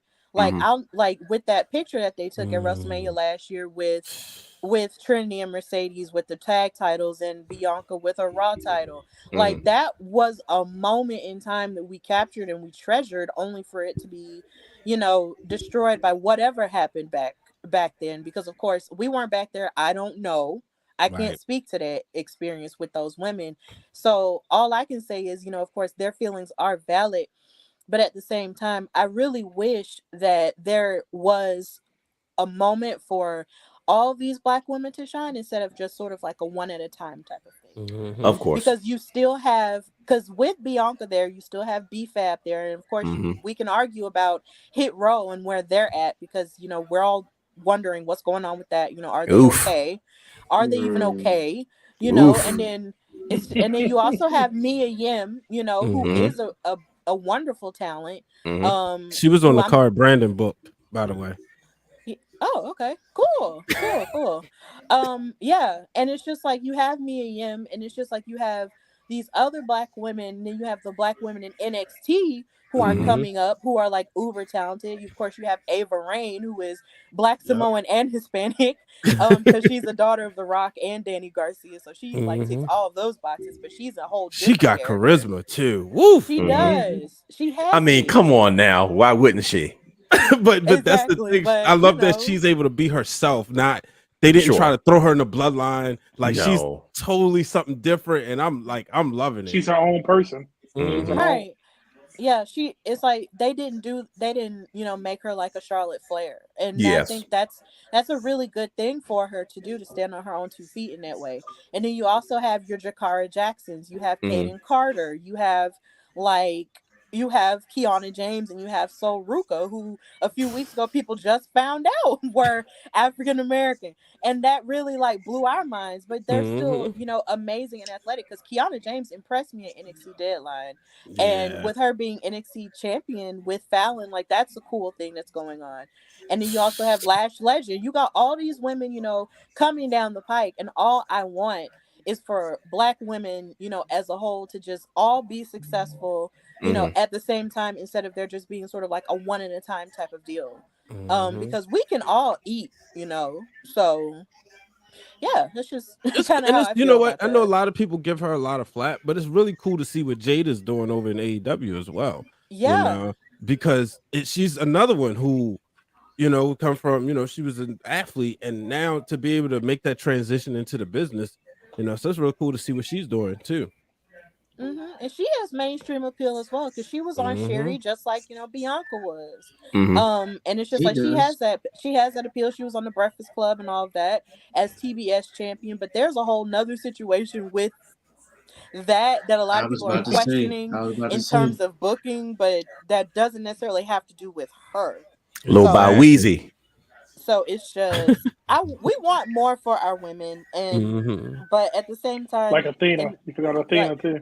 Of course, yes, with her being Ring of Honor champion, there's so much more she could be doing. But then, of course, they do have a show coming. But maybe there's something else on the horizon for these women. Maybe there is an AEW. Maybe there is. And then you have the Renegade Twins, who are attached now in NWA. There's still so much. There's so much improvement that could happen from a managerial standpoint, but the talent is there. Absolutely. It takes us getting in the room, into those creative rooms, into those the marketing runs. It's going to take that. Charles Barkley said he would tell athletes to go, not when you just join a team like a basketball team, don't just go into the locker room. He said go walk through the marketing department, and he said you won't see too many people that look like you. So I think once we get invade those spaces, it takes people like us in these podcast spaces who may want to jump into that realm of things to be able to do that. Yeah, and I'm glad you mentioned that because I want to ask you all before, of course, we wrap up here. What is it that you guys want to see more of in terms of Black people in wrestling outside of the athletic space and more inside of the intellectual space, not even just in media, but in the marketing or in the writing or the creative? Like, what more do you guys want to see? Excellent question. Yeah. Anybody can start? I didn't think it would be such a pause, but go ahead, Brian. Go ahead. I was just saying, definitely definitely on the creative side, I work with Kaz, and a lot of times, he was able to help write a lot of stuff with Kofi Mania or in the New Day, so you definitely want to see more of that, just be it in the room. You know what I mean? Me and Krista B talk about this all the time, and just these opportunities, when they come about, even in the video production room, because there's certain things like knowing what music to choose, knowing how to shoot. When I was working at ESPN, there was this Black lady who was like the makeup artist. And I remember when she was off, you would hear people like Jamel Hill talk about how the other people didn't really know how to do her makeup or do some of the younger Black on-air talents makeup. So we need to be in every single space. It's room for us everywhere. So that's what I want to see. Not just like you said, obviously the on-camera product, but also behind the scenes. Like even seeing somebody, like shout out to Cornell Gunther, who's doing the work with 2K games. That's good to see. So that's what I want to see more of. Also, let me just say, Brian, that's a quiet flex. When I was working at ESPN, what?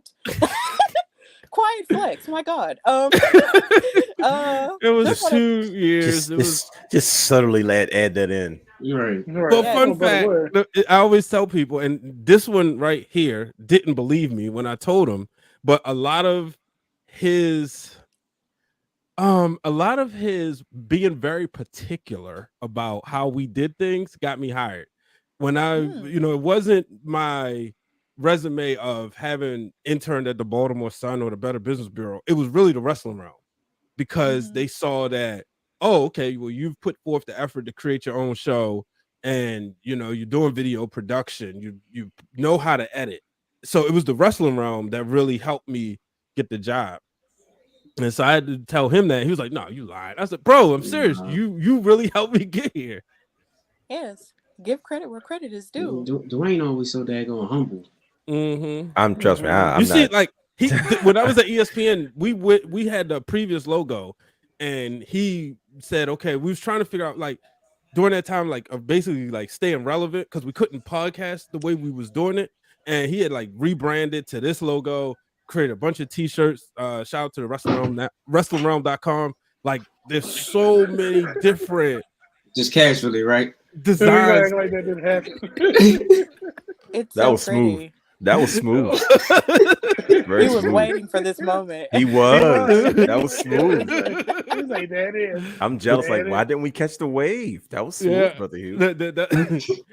But yeah, Dwayne does a lot of the design work for us, and just that eye for everything. And I'm like, oh, why'd you do this? Well, this because this prints better. I was like, okay, so it's like I stay out of his way, even like, just the mugs. I'm like, you got it. So shout out to him. But yes, what more do you guys do the rest of you want to see in Blackness in wrestling outside of just athleticism? I want to see our voices heard a little bit more, as far as us, the content creators. Like, I know a lot of times they have these focus groups, right? Yeah. And they're always looking for the input when it comes to the demographic, right? But I personally, I want these major companies to consult with us more, the people that's kind of on the ground floor. You know what I mean? Like when they send out these corporate surveys, like, okay, do you feel like you're ethnically represented as far as the product is concerned and all these things. It's like, well, I understand that, they can't hire all of us, and we all can't find ourselves in these rooms, as Brian has kind of said before, but I would prefer a space, and what I want is for them to call on us if something's going down. Let's talk to the Black content creators. How are they receiving it? Is because we have for a lot of us, and I can speak for us, not as well as you, Stephanie. We're like representatives of an entire population that watch the product, right? And that's an important demographic that they're always constantly reaching out to, but you're not asking the right people what they're saying. You know what I mean? And I just feel like there's got to be a better space for our voices to be heard in regards to what's working, what's not working, what do we like, what we don't like, to help avoid stereotypes, to help avoid not knowing exactly what we're looking for, for us to see, like, no, this is what our children are looking at. This is what the audience is looking for. This is what they're hoping for. This is how we feel we should be represented. So you're not having situations like where you have a hit row where it's like, I'm going to be completely transparent. I feel like hit rows, their gimmick is outdated, right? And it's like, yeah, that might have been something in 2011, 12, 13. But how do you have so many other Black performers be themselves, and then you want to bring out a rap group? Like, that's not even in right now. Like, their version of a rap group is not even a rap that the kids are even listening to. So it's like, who are you trying to market to, right? To me, that's a creative flaw. I don't know who came up with the idea. I don't care if it's Triple H or Shawn Michaels. Listen, you need to have that conversation with some of us. Say, hey, listen, if you're going to go rap, you got to understand where rap is today, right? So if you're saying this is a PG product and we're going after, what group are you going after? You going after the 25% or you going after the 75%? If you're going after the 75%, bro, the rappers they listen to don't look like them. Like, you know what I mean? They don't look like them. That's not how they dress, because all their rappers are all young, and the young rappers these days got chains of their favorite animes. They got Pokemon around their neck, iced out and bust all the way down. You know what I mean? Like this young generation of rap group, they're unapologetically themselves. They're just like, okay, cool. I'm not gonna forget who I was when I was 10, but now that I'm 26, I need 10-year-old version of me to have a 26 version. So now I got an ice down Pikachu around my neck. It's because that's my way of staying in touch with who I was. I'm still a rapper. I'm still doing my thing. I still got my swag. I still got my style, my stilo, whatever you want to call it. But I'm still myself, right? So then you got hit row. Who's hit row, right? And I feel like that's a character flaw. And to me, it's a little overly stereotypical, which is why it's not resonating with the audience, because it's like, well, who are you trying to cater to?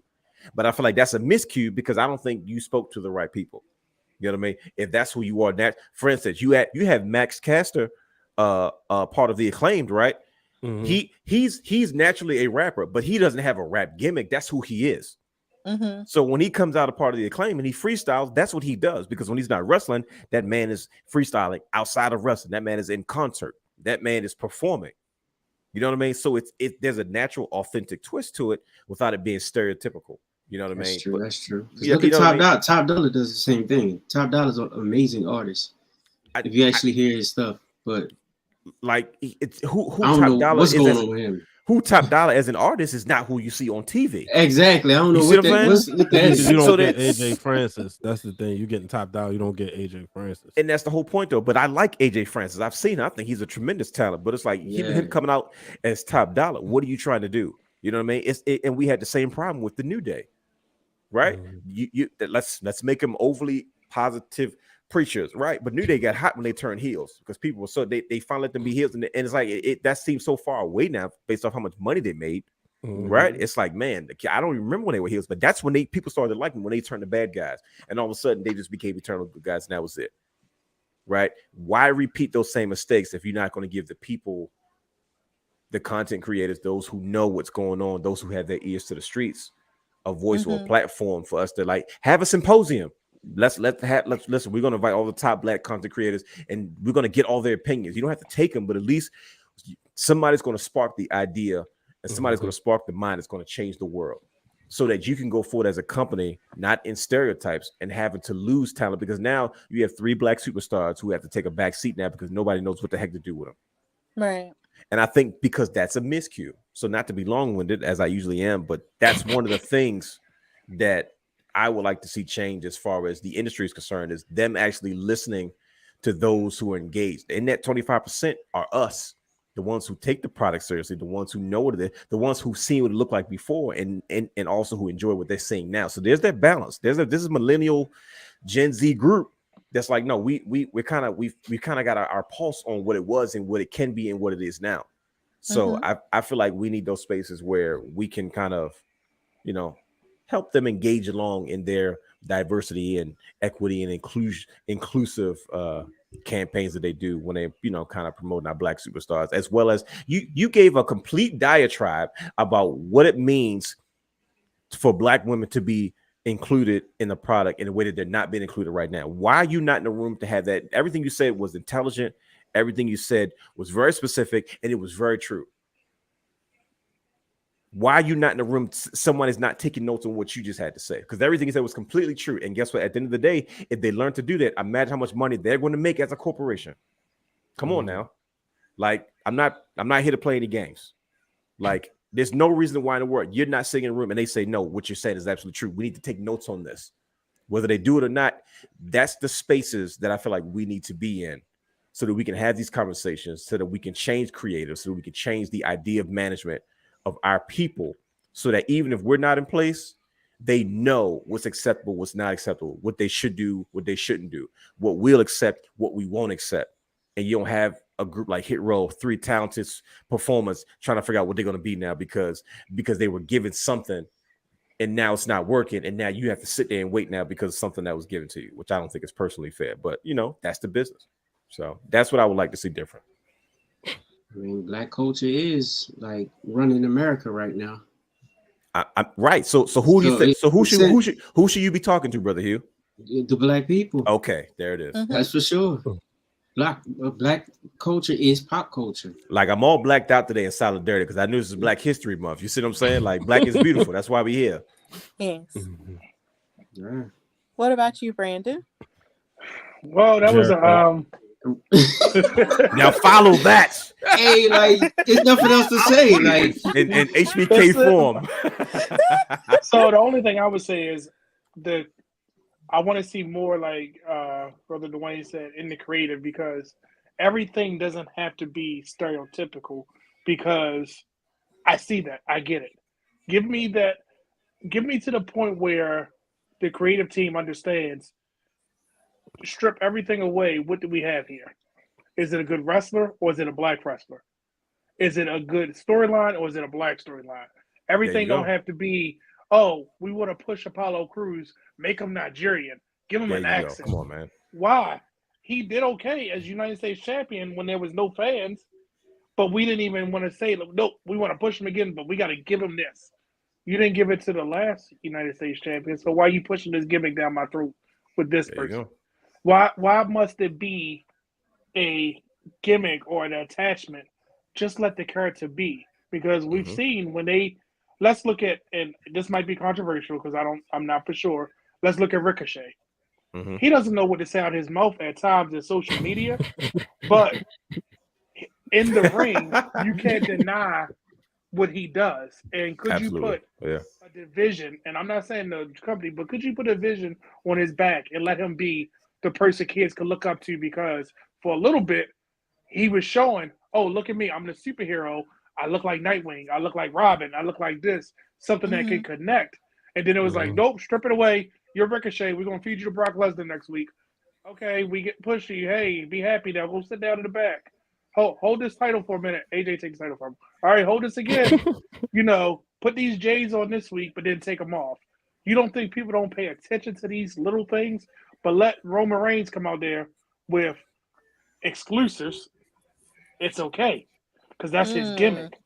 It's okay. But as soon as the Black person, nope, take it. Nope, we don't want that, because that's not what we gave you. Because look at his gear, and I know Brian is a big person about gear, and so is Dwayne. Just let us be us. There's nothing wrong with Apollo Crews wrestling in trunks, but now since he's the Nigerian, the Nigerian warrior or something, now he's got to have all of that in your face. Cedric Alexander was wearing Black Panther stuff before Black Panther was mainstream, and that was his thing. Then it was like, nope, strip it away. But that's what Cedric Alexander was when he was the heart. He was the soul of 205 Live, right? That was his gimmick. But then it was, oh, let's do something else with them. You know what I mean? But it's just so much. Let us be creative to be us, because us is what we're going to relate to. I cringe when I see Hit Row. Everything about Hit Row just makes me cringe. Big time. Because it's not authentic. No, it's just not. I hate to say it like that. And just like, I was excited when, not that 2 black women main evented night 1 of WrestleMania. I was excited that the WWE said, this is what we need to do. And what better women to do it than 2 women that was on top of their game, not a Charlotte Flair that had been there, done that has been proved. No, let's see what these 2 women can do. And look what they did. They showed up. They put their stamp of approval when you let them be them. When you let them be them. When you let them just be. It didn't have to be, oh, look at me, I'm this big, extravagant, I'm spending money, no. Sasha Banks was the boss, and it was the EST. That was it. That's them. And then they did it with a third of the story too, because we're not even going to discuss the fact that they weren't even like they did it with a third of the story and went in there and had probably one of the best main events I've ever seen in my life. Right. WrestleMania period. Right, because when we talk about, like black you made the comment, do.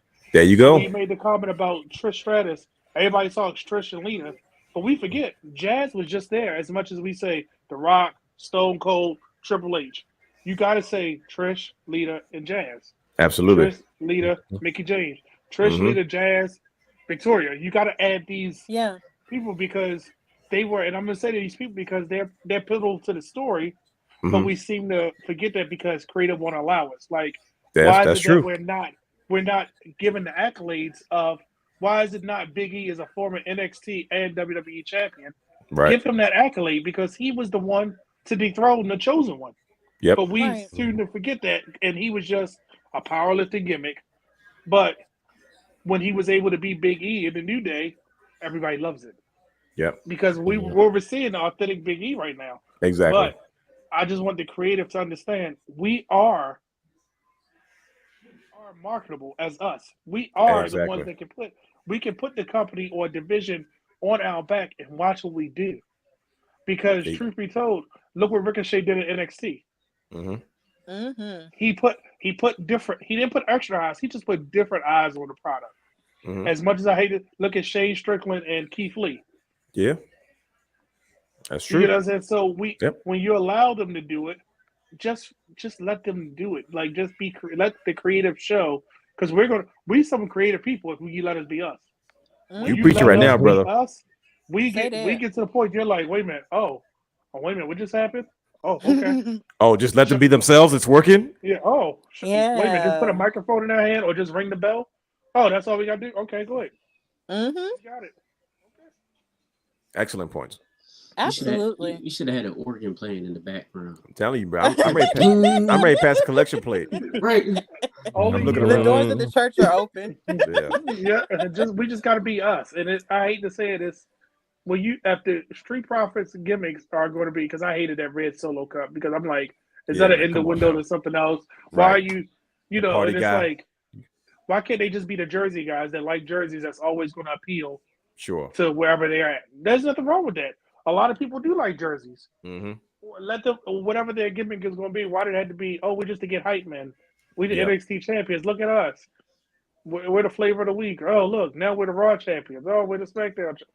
Why? Just because when Angelo Dawkins starts showing who he is, it's like, oh, you notice him now. He is a nerd. I'm surprised he didn't get a Hennessy sponsorship.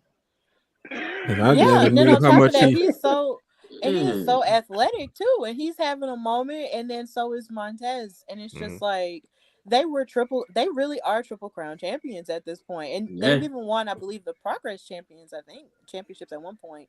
But it's like I totally forgot about that when they did. Never forgot. Yeah, like I remember when that happened because I was a big fan of them in NXT, so I was watching everything they were doing. So it's just like they were full-on champions like that. So it's just like to see them get the type of respect they're getting now, especially Angelo, who was there, like he was there for NXT a while, for a long time. Like he was one of Sasha Banks' bodyguards in the beginning. I was surprised he didn't get cut. I'm not gonna lie to you. I was like, man, this guy with 2 headbands on his head. I was like, oh, he's still around. When they first had the Street Profits, I was like, he kept changing his look too. Remember? Yeah. Oof. It But was yeah, like, like he oh, he made it, thought I and was. now I'm look happy at for him now. Montez. Right. Yes, I'm so Absolutely. happy for them. Mhm. But yes, all these are great answers. Has you wanted? Did you have anything else you wanted to add? Man, what else can I say?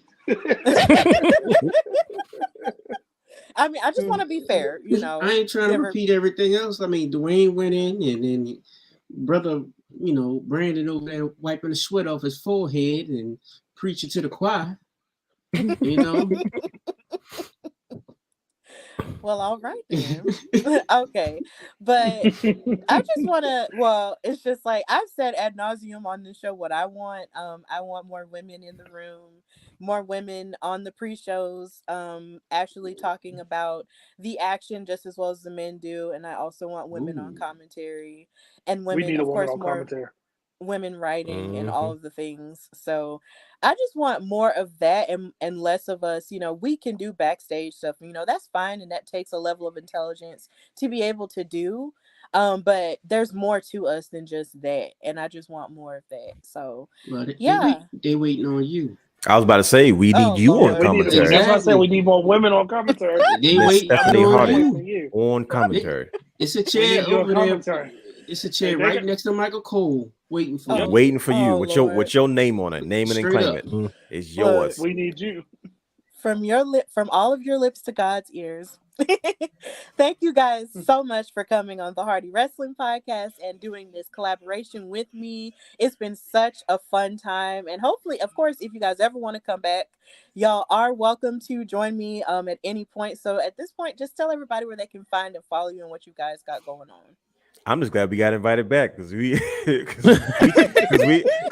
tend to cut up out everywhere. This is why nobody wants us around. But I'm glad you had a good time And with us full and our force too. shenanigans. That's Yeah, crazy. Yeah, I was just like, she didn't know what she was in for. She said, yeah. This is the "What?" first one. We were trying really really hard to behave ourselves today. I just want to put that out there. So we definitely He appreciate you. wasn't. He was not. No, he doesn't. But that's just him though, brother. You just look at him. He doesn't. But go ahead, He Brian H. frozen. Is he frozen? No, No, he's he not. might be. See, Oh, there he is. Well, Right. y'all can find us everywhere on at Wrestling Wrealm, Realm spelled with a W, www.wrestlingrealm.com. Also, we have a Patreon. The Real Dwayne Allen has created a new series called Wrestling Figures Wednesdays. So he gives an in-depth discussion about his passion for wrestling action figures, and I promise you, it's good writing. I also do Brian H. Thoughts there. Where I give you about a 10-minute podcast about whatever is on my mind at the time. And then sometimes I write as well. And then you can also catch Wrestling for the Culture. You can catch the flagship show, the Wrestling Wrealm, on our YouTube channel. You can catch Break It Down with Brian H., but most importantly, every Wednesday at 10:30 p.m. Eastern Time, the Wrestling Wrealm Now podcast. And then, of course, check out our merch store. We got new shirts because the Real Dwayne Allen been cooking in the lab. With hot All sauce. right. Big All of time. the things. Like, it's just so great. Y'all do so much, and it's so wonderful. So, of course, this has been the Hardy Wrestling Podcast with your girl, Stephanie Hardy, and the Kings of the Wrestling Realm. And until next time, bye, y'all.